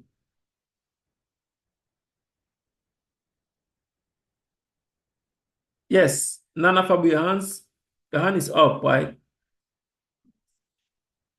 Okay, comment section.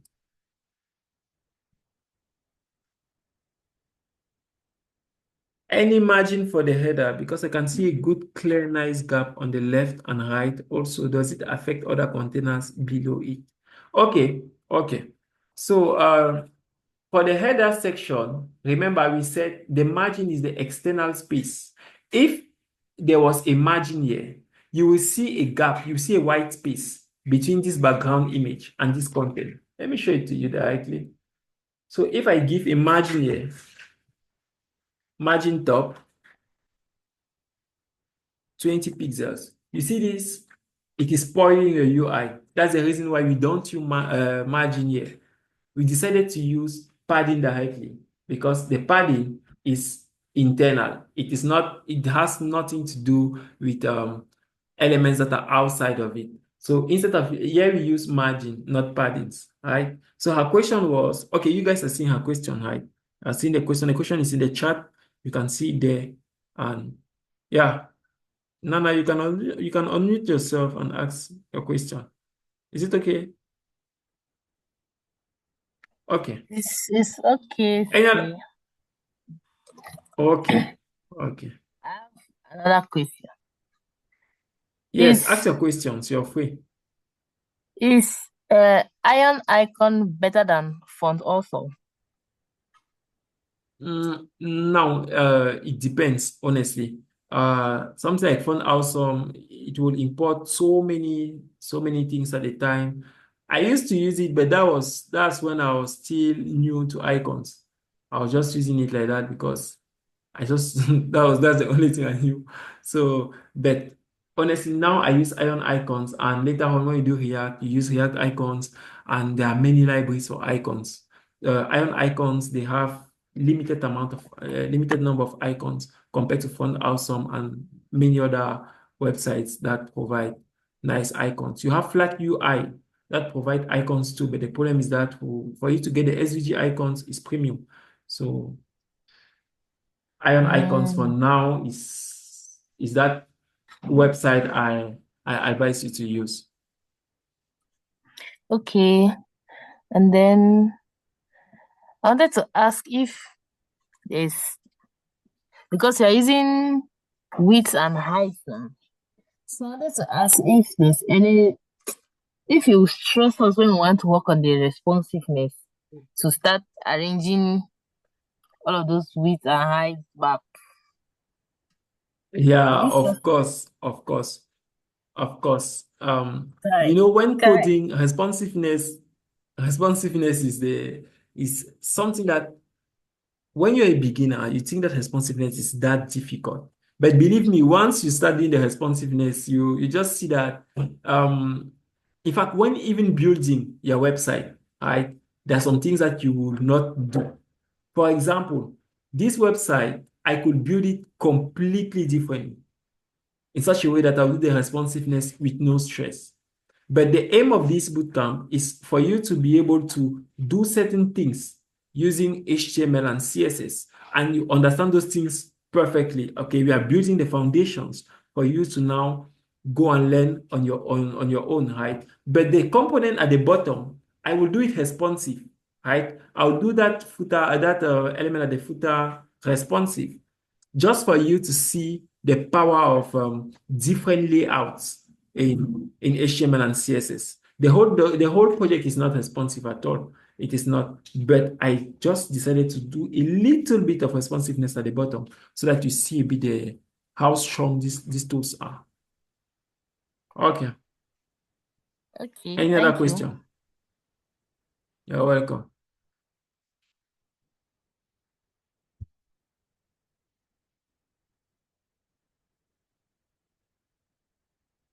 Yes, Robanold.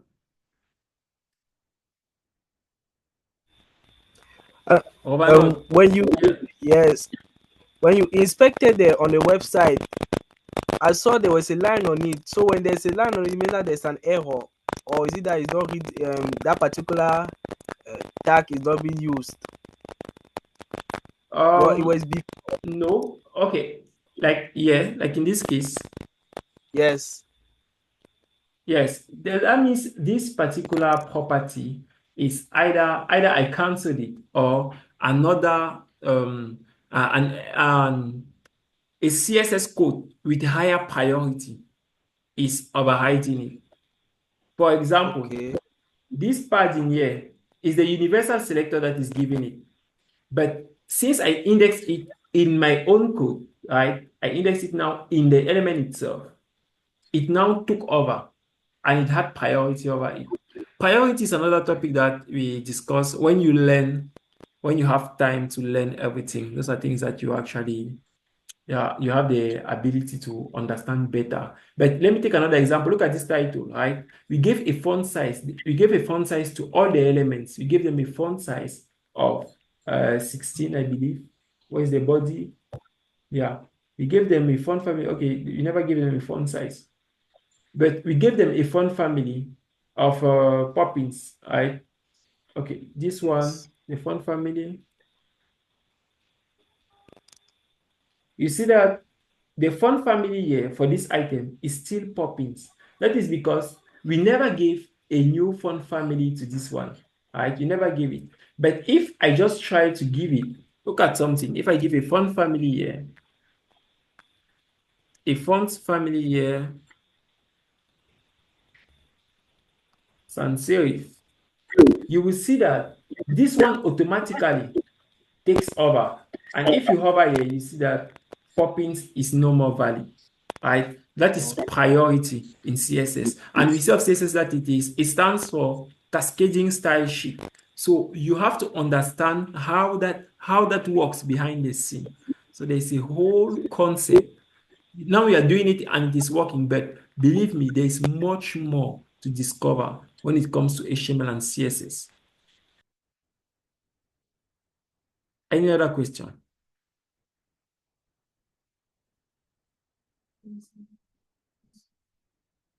Okay. Are we all there? Can we resume? Can we continue the class? I believe it's 5 minutes already, right? So Yes, I have sir. a question. Yes, yes. If you have a question, ask. So you said we the codes in this inspect. It means if I Yes. enter Amazon, I can change Amazon's code. I can change everything in the website. Yes, you can do it, but it is not going to affect their it's not going to affect it in their this thing. How do you call it? You're not affect it locally in their on their PCs, right? Or on their website. You will just modify the UI. For example, this is Zoom, right? I can inspect, and instead of Zoom here, which is actually this is an image, right? It's an image, or let me say this text support. I come here instead of support, I say something like Janted, and then I press enter. So it now becomes Jantek. You can do that. You can do that, but this is just limited to yourself. All right. So there's no need for you to go on Amazon, you change the price of the product, and you try to buy it. No, it's not Say possible. that Okay. that was what I was even thinking to do. No, no, you cannot do that.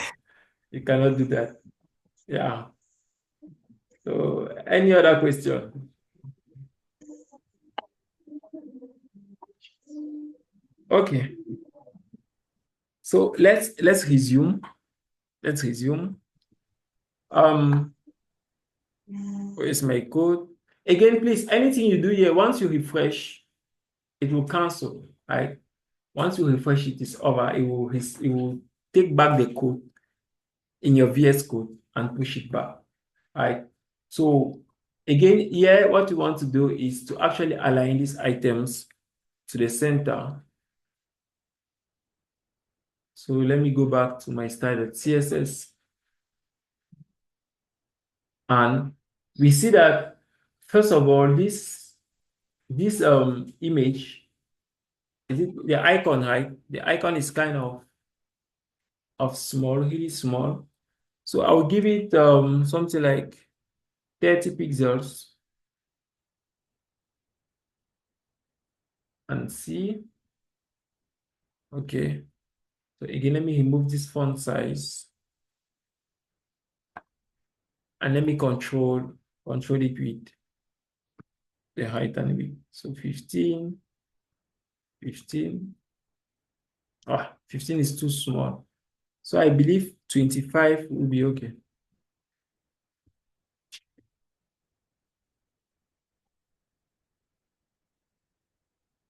Okay, let me leave it like that.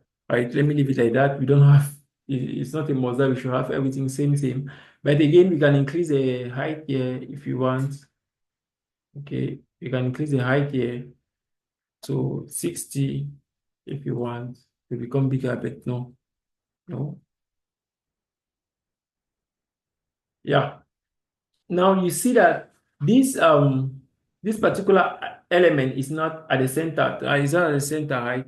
And it is in this div. It is in this div. This icon is in this div. And that icon is not at the center. So how can we put it at the center? Very simple. The display flex property should be your best friend, right? For now, because when you know grid, it will become your best friend. But let me say display flex should be your best friend for now. So that div is going to align all its elements to the at the center, right? So I will say display flex, and now I want to align its content vertically. So I say align items center. And if you check, it came at the center. As simple as that, right? Very simple. So again, you want to give it some kind of, if you check, you see that it is having a round border. Okay, the borders are kind of round.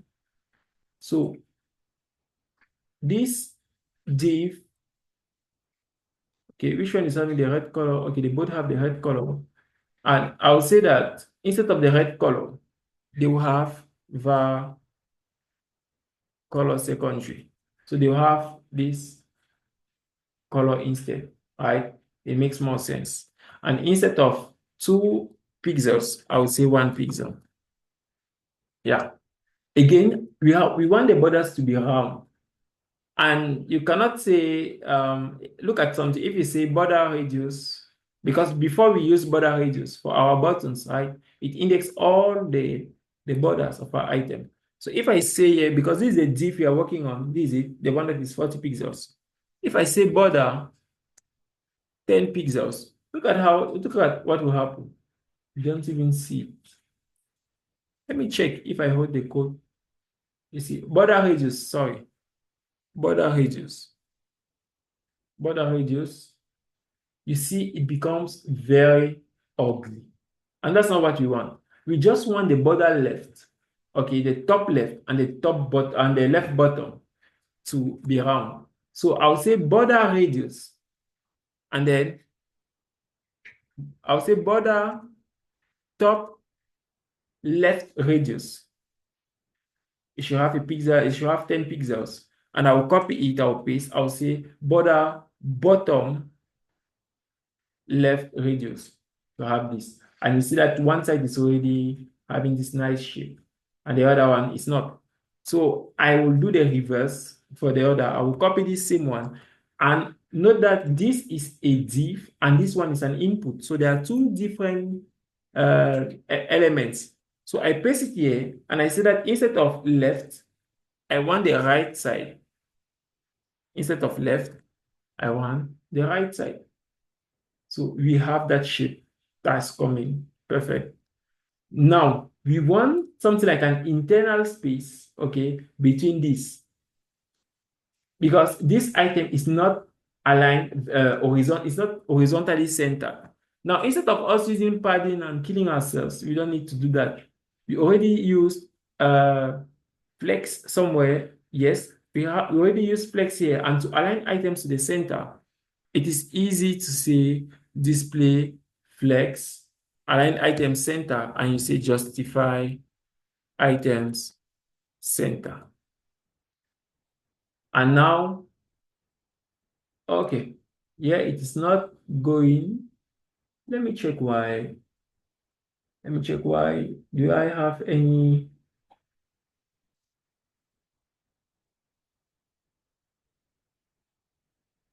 What is happening here? Okay. If it is not going, I'll not crack my head to try to solve it. Let me just use padding left. Okay.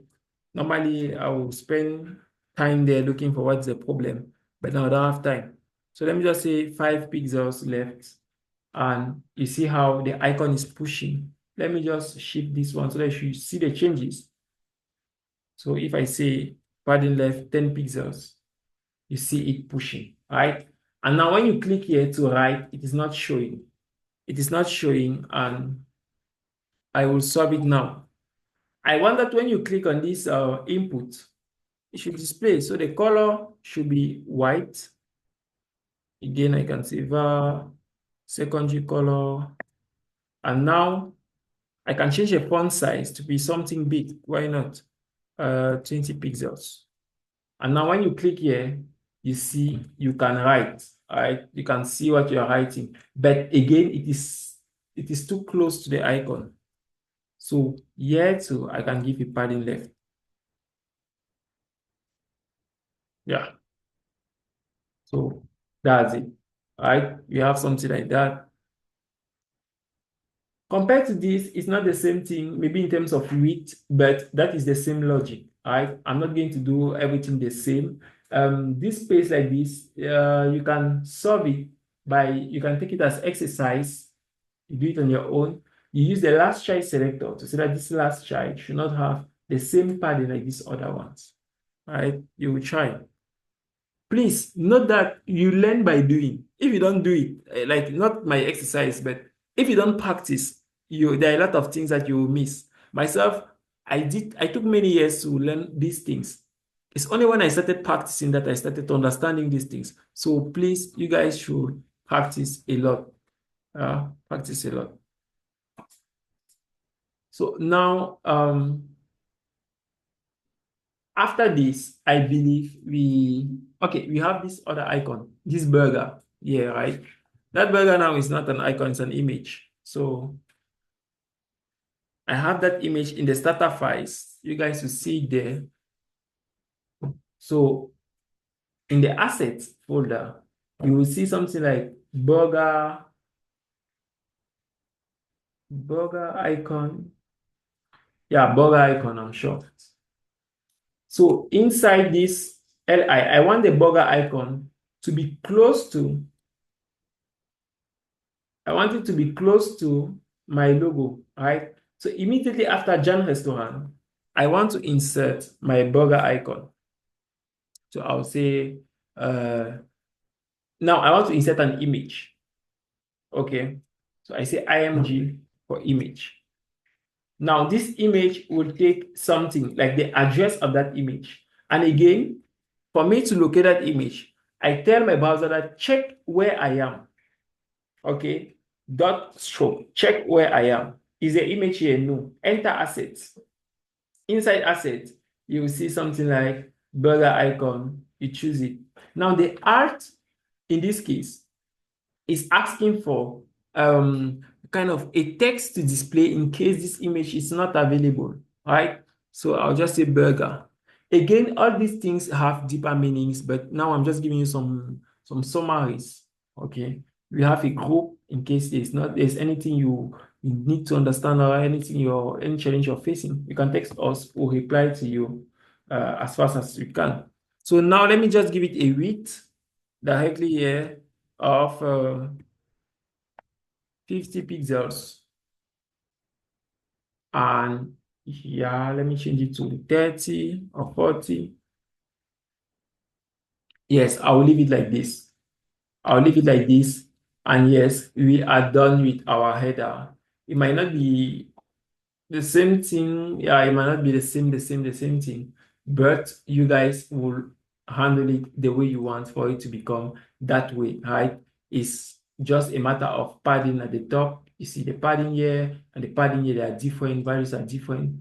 So that's it. That's it. If not, we have this one. We can increase the padding bottom here. Okay. So let me check my header.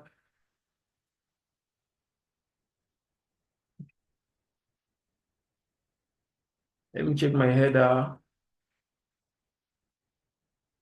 And the padding bottom, so this is the padding top, the padding height, the padding bottom, I will give it something like 300 pixels for it to really leave space and reload. Again, now it actually refused to work because of one thing that you did is the height, right? It's because of the height. Now you have the 300 pixels displaying. That's why I said at a certain level, you using height becomes very dangerous, right? It becomes really dangerous. But there are some cases where you really know what you're doing and you use the height. Okay. But someone like me, I'll use height in some cases, and in some cases I'll not. So let me leave this to be 150, and I commented this height. So I removed the height. And that's what we have. That is our interface.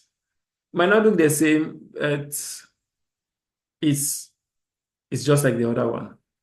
Okay, so now let's go and do this. Let's go and do this one at the bottom. Now I said we are doing this one because this one, it will be easier. It will be very simple for me to teach you this one now, for you to swallow it. It's like the cake after eating a good plate of koki or a chew. Okay, so it's just to digest, right? So this, I would give you something very light for you to take it and sleep well. And this particular part, I will send it in the group for you guys to watch. I believe on Telegram will be better because WhatsApp is difficult to send large videos to WhatsApp. This one, tomorrow, 4 hours of, you guys should eat well, honestly. JavaScript is you will enjoy and you will cry at the same time. So eat well tomorrow.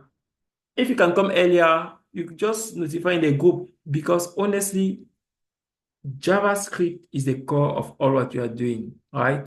So if it is that you feel like we should organize a class earlier, if your network will not disturb, we do that for you. You can have 5 hours of JavaScript. It's just a day. After that, you have your certifications and you can start small projects like this one, and you really start thinking as a developer. Again, if after that you feel like you need more assistance, you can contact us for personal assistance, and we will still be there for you. So let's continue with this footer, and you will see how simple it is. Honestly, when I'm saying simple, it's very simple. Okay, I have some hands up.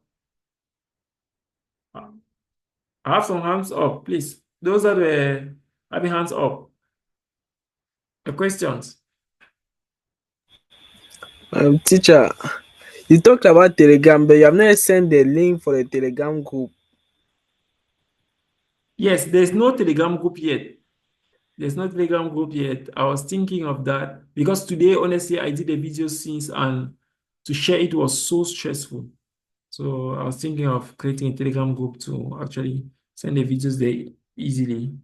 Or I just send it to my drive and you guys come and watch it on the drive anytime you need it. Maybe something like that. Okay. Any other question? Philippe Gael, I believe your hands. Okay. Then it's okay. So let's continue. Let's continue with our code. So congratulations, we are done with the header. I can just click here and you see that the header is now part of the pass. These links, you're not using them. I remove it.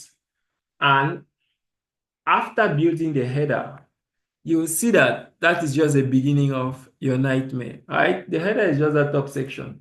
Let me just search something for you and you see what I'm talking about. Semantic HTML. I just want to show you a picture, right? A picture to show to tell you how important it is for you guys to build the right websites. So let me choose this picture instead. So we have some developers. Okay, we have some people that build websites with there's no way I can preview it better. It's opening, but anyways, let me save it and show it large. Okay, it's an Aviv, which is me. Anyways, I hope you guys are seeing a bit. So it is showing the best practices, not for you to do this, not for you to use div everywhere, but for you to use tags that has meaning, right? So for example, you use header to represent the top section of your code. If you have a navigation menu by the side, you use it by the side. If you have it in your header, you use it in your header. If you have it at the bottom of your in your footer, use it in your footer. So anything you do, you should name it in such a way that anybody will understand the structure of your code by of your website by reading your code.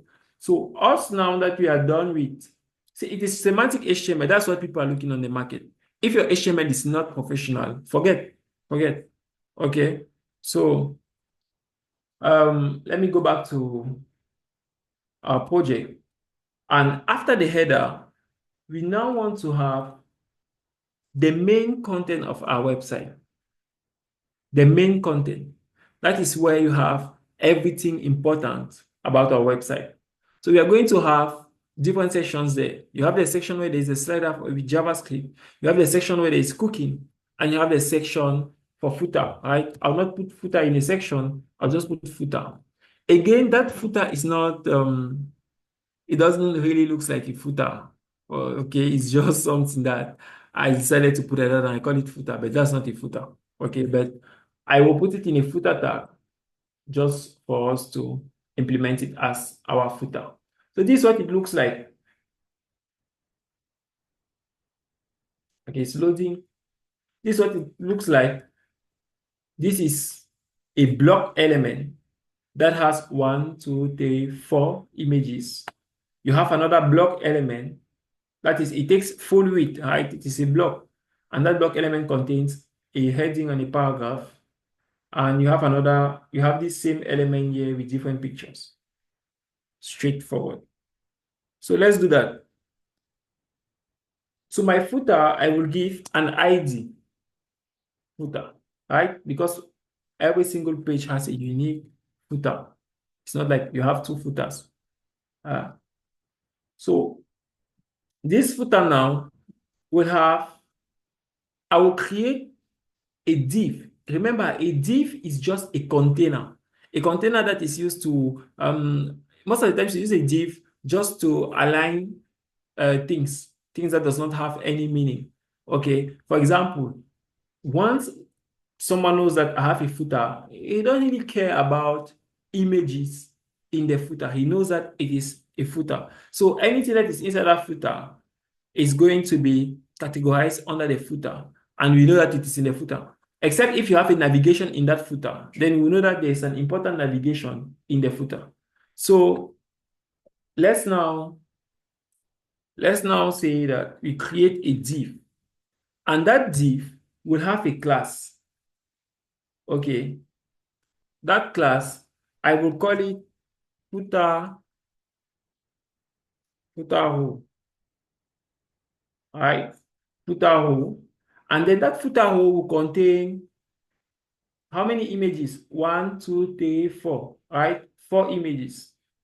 So I just say image. So I create an image. Please, these things are called attributes. Anything you use in an element is called attribute. So here you have the class attribute, you have the source attribute, you have the alt attribute, you have all of them, they are attributes, right? You have the width attribute, and so on. All right, they are called attributes. I forgot to tell you guys. So inside the source, I now want to go and get images in my assets. And I want to get menu 1, the picture for menu 1. And the alt text, I'll say yummy food. I'll give the same thing to all of them, right? So yummy food. And I will copy and paste it 3 times. So we have 4 images, just like that layout, right? So instead of menu 1, we have menu 2, menu 3, and menu 4. If you check our website, you have it here. Here are the menus. They are big, right? They are big because you have not yet controlled the width. Okay, so we are going to have those images. Let's wait a minute. This thing is loading. We are going to have those images at the top and at the bottom, right? So I will copy this div. I'll put some kind of spacing before I will put this back. So already I have it at the top of my footer and at the bottom of my footer. Now in the middle, I can have this content here, right? So in the middle, I will create another div. And this div now, I will say something like, I'll put the header and I will put the paragraph. So I will say heading 2, because note that you cannot have 2 heading 1 in a single document. It is not proper. We don't do that. We don't do that. So the name is our photo gallery. Let me just copy this text here. So heading 2 is our photo gallery. And after that, you have a paragraph. And that paragraph is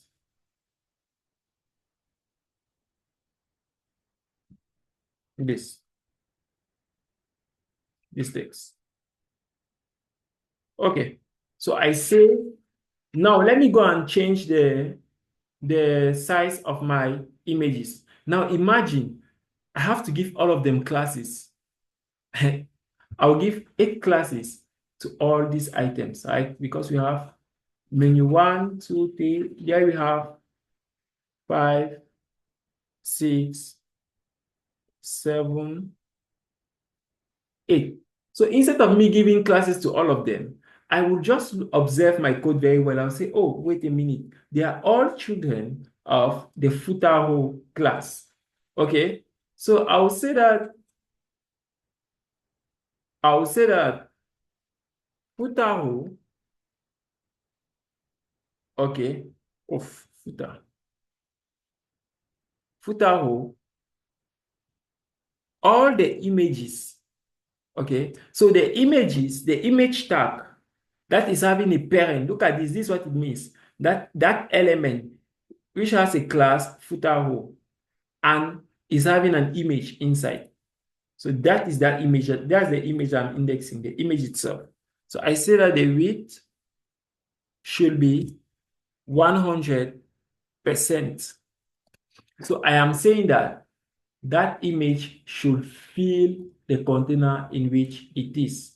And again, you see that it is now taking 100% of my screen. It is no more overflowing. It's taking 100% of my screen, and I love it like that. All right. The next thing we have to do is to align it. So I will say that this footer row is going to align all its items horizontally. So I say display flex.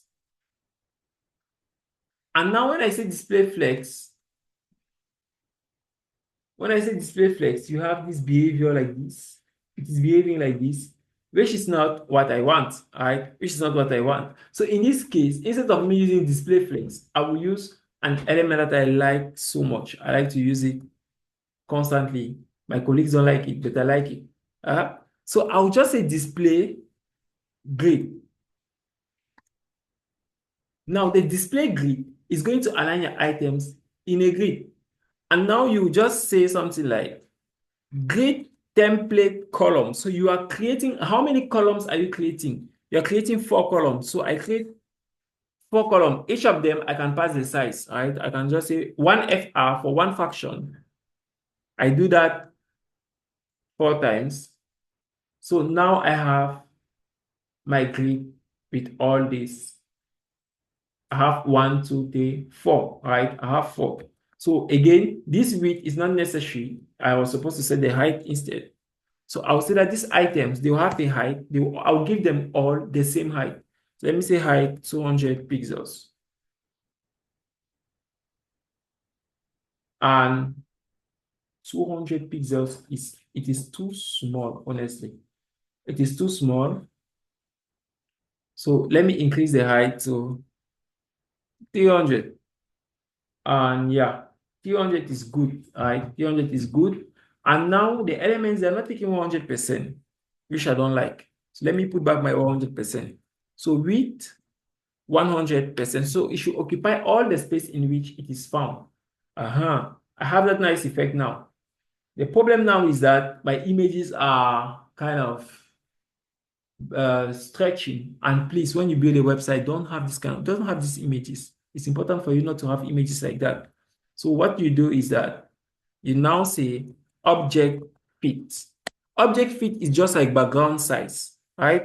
I'll just say object fit cover. So it is just like you setting the background, and now our images are no more stretched and they are good looking. You see that the fact that you're working with these same classes, Futaro and Futaro, at the same time, both of them have the same code, the same CSS applied to it. Now, this thing is touching our header, which we don't want, right? And that class, which contains all this code, is called a footer, right? This is that section, the footer. Or let me target the main itself. The main is my main code. So I'll say class main. And I don't want the main. I want the main to put some kind of margin between it and the remaining elements. So the main will have margin top of, let me say, 124 pixels. And you have this small margin, which is it's very small. 196 will be okay. Yeah, so let me leave it like that. So here you see the difference between your header and the next section. Just that tomorrow, you're not going to see that section. You're going to see this section. This one, right? Tomorrow, he will insert something before my section. So you guys will see. Okay. Now we have that these two, they are okay. It is now this element that have to look like this one.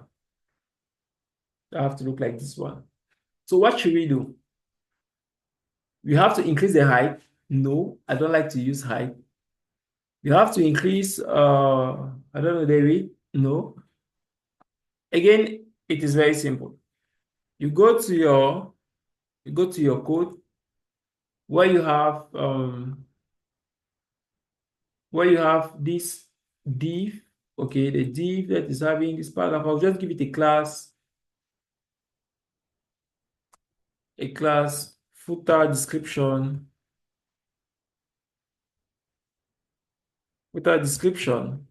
And I am going to style it in my CSS.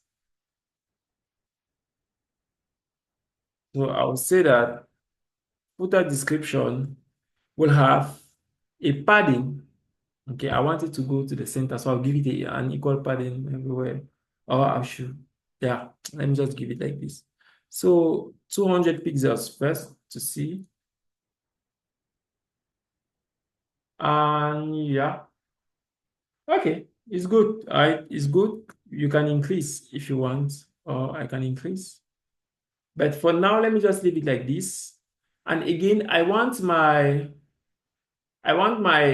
title, this my H2 photo gallery to be big like this one, right? To be big like this one. So instead of me going to style it again, I'll just give it a class heading primary.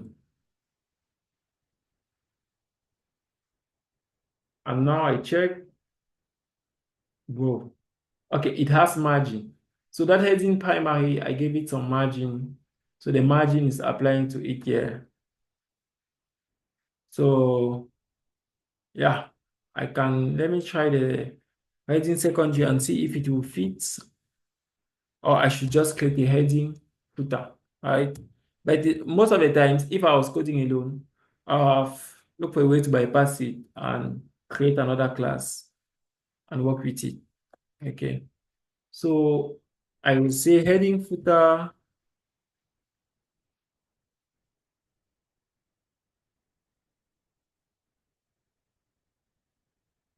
should have a font size of why not 96 pixels? It's okay. And now I want all my content to be aligned to the center, right? Now that these are block elements, they always occupy 100% of their parent, right? Remember, there's padding here. That's why they don't take 100 to 100, but they are actually filling their components. So since they are block element, there are some empty spaces inside. So I can just say text align center. Okay. So inside here, I will say that this heading, this footer description should have text align center. Okay, so that is it, align to the center. And you can give it a background color if you want.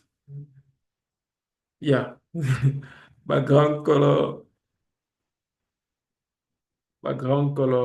variable secondary, just this one to see. Yeah, it takes this little color. And the description, again, you have a paragraph here. Yeah, this paragraph. So footer description, I copy this, I paste. I now index the paragraph that is inside of it, and I give it a line height of 1.7 of 2. No, 2 will be too big. Right, it will be too big. It's too big. And the font too, I should increase the font, right? So font size of 20 pixels. Yeah. So now we have, you see how simple it was to create this one, right? You just put a grid, you tell that grid that create 4 rows, and each of those items should have 100%. So everything is just good. Okay, who is, am I to give it here? Because I am actually unable to identify it. Okay. Okay. Okay, so guys, yeah, this is all for today. We still have time, but honestly, you guys took much today. It was really intense, and I hope that you enjoy the class. Believe me, there's still so much to learn. So much. When I mean so much to learn, I don't mean that you cannot build something now. No, no, no. That's not what I'm saying. I'm saying that if you are someone that wants to actually push yourself to the extreme, right, of development, there's still there are a lot of things that we are ready to show you, and that you can contact us, you can send us some things you're doing, and to we help you, we assist you. Okay. And again, we have our trainings that we are doing. We do our trainings online and on site. You guys can, those that are in Boya, they can do the training on site. Those that are in Mexico, Canada, and other places, they can do the training online. We decided we are even on promotion because this is Christmas. We know that some people are kind of trying to learn some skills. So for Christmas, you people can contact us this period and inquire for the trainings, and we'll let you know. Okay. So thank you. Do you have any question? Are you satisfied by the class? I know you not understand everything directly. It's normal. It's normal. It takes time, and and you have to build projects. Okay, those that are raising their hands, yeah. We have Nana Fabu and Philip Gael. So Nana Fabu, you ask after Philip Gael will ask.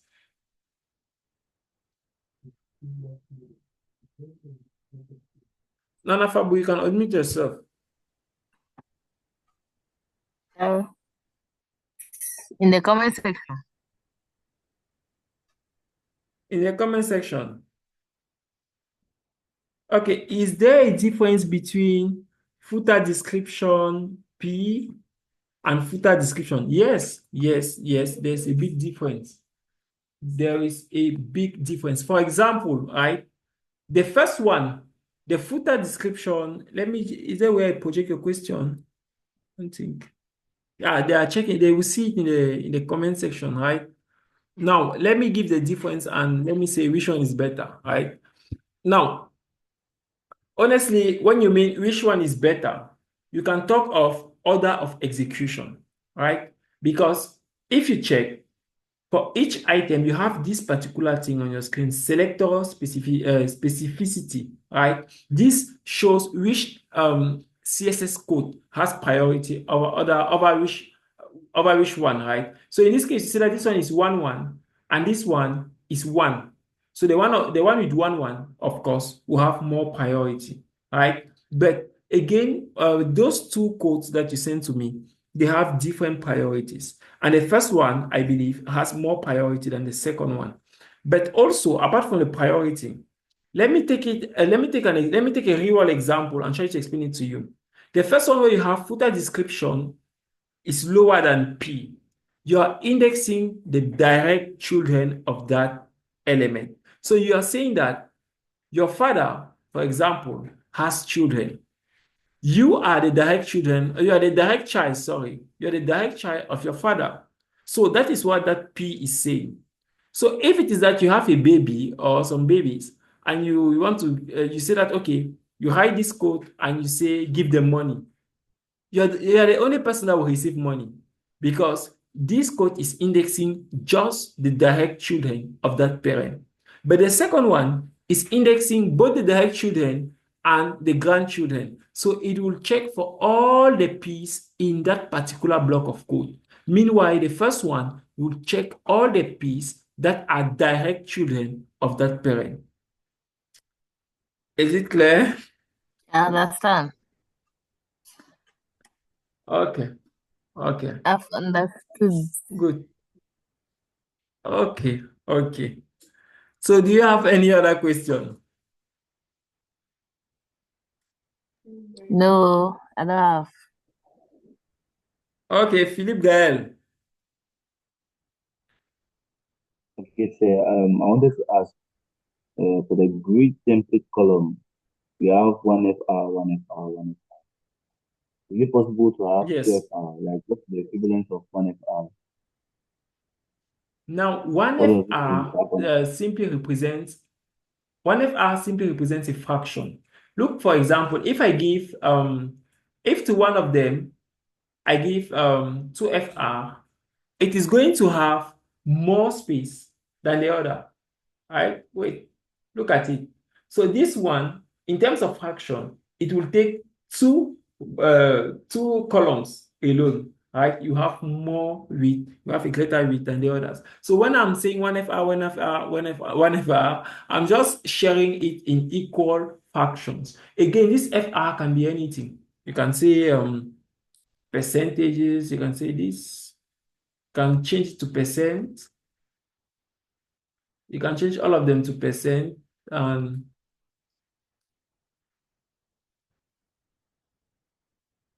it will still work. Okay, here it's taking the percentage, the normal percentage. So let me say 10%, 10%, 10%, 20%. In total, how this 50, right? So 50 not 50. So you can say 20%, 20%, 20%, and 40%, right? Because the total width is 100%. So you can change it to 20%, 20%, 20%, 40%, and it will still behave the same way. But I really like fractions because there it is much more better. It's easy to do that. So you just say it should have the same portion for each, and you have it this way. You can also use pixels if you want, but it all depends on you. Pixels, you need to know to detect the number of pixels you want and all these things. It becomes stressful for no reason.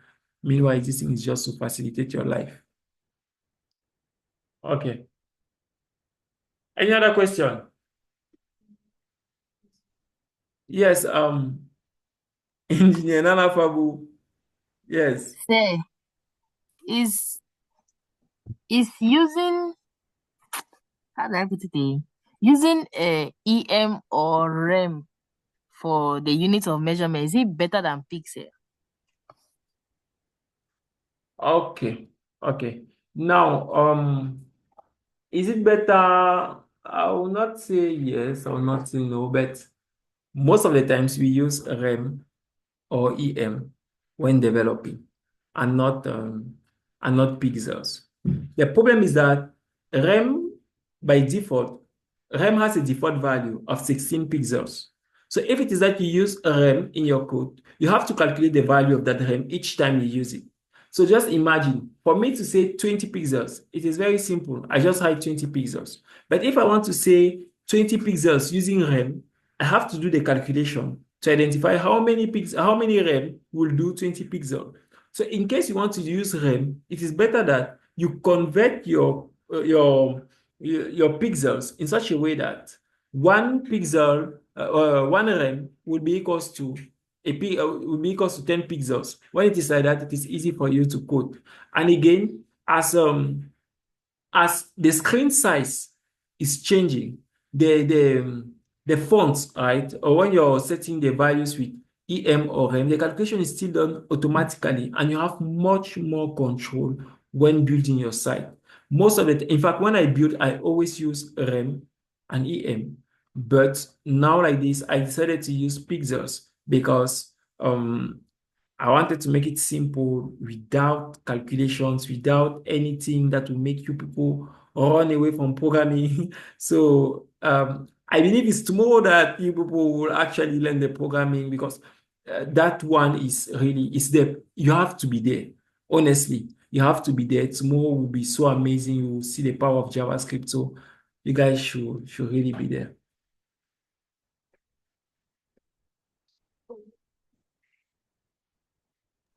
Merci. Okay, you're welcome. Any other question? Do you have anybody that want to say something?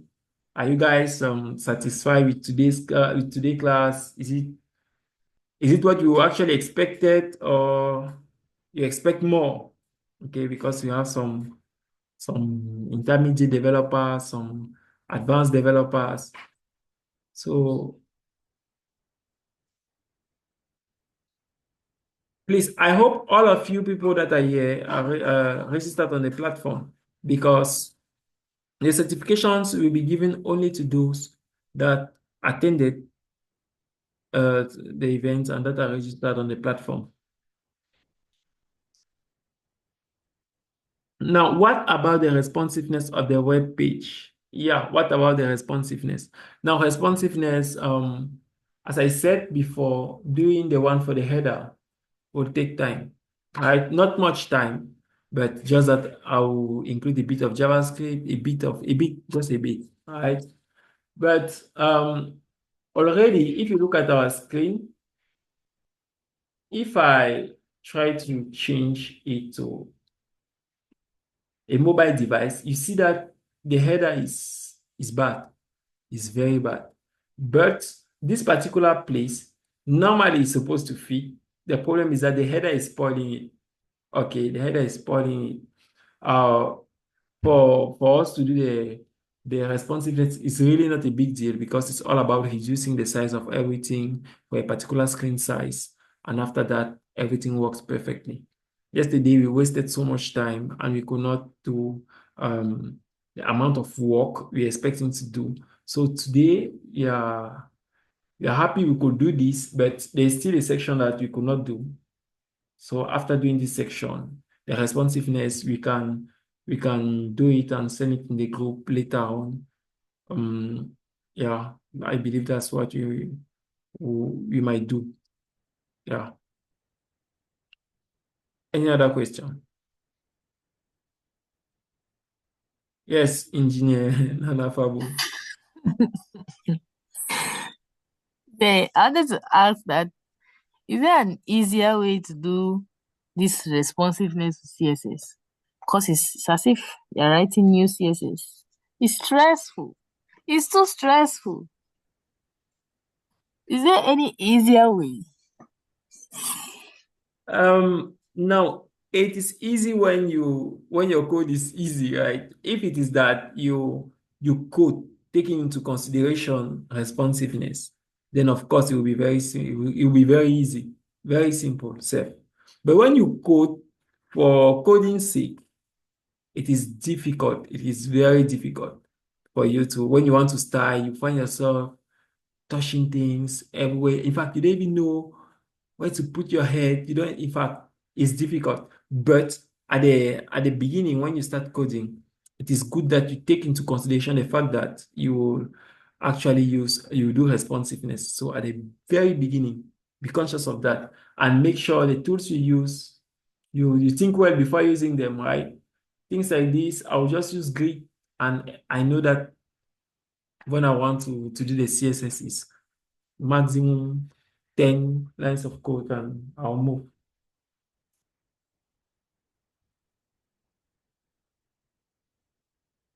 Yes, do you have another question? Okay. Oh, Is it easier to do responsiveness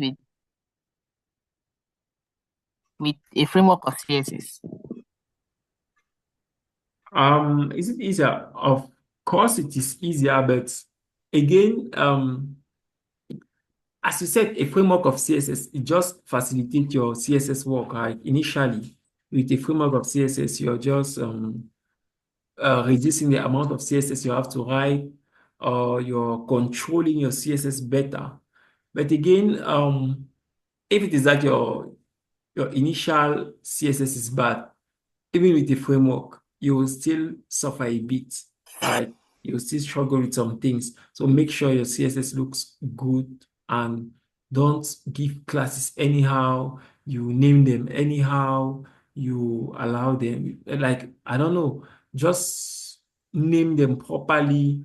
You keep them, you give them some properties that you know that you will not mutate all the classes that has it. So things like that. Yeah. A framework will Okay. facilitate your work, but not as you think. Okay. Thank you. Okay. So the others, are they sleeping or what? Is the class is over?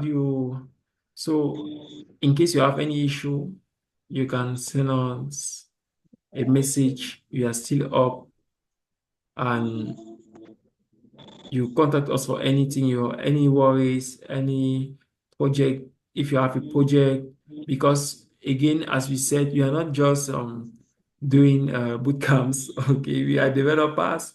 We build mobile apps, web apps, desktop apps. We do designs. We do all kind of stuffs. And if it is that uh, you want to run something for your business and you don't have the required skills, or you have people that want things, you can refer us, and we can tell you that we'll do a good job, right? Just like we are doing a good job now with the 3 days bootcamp.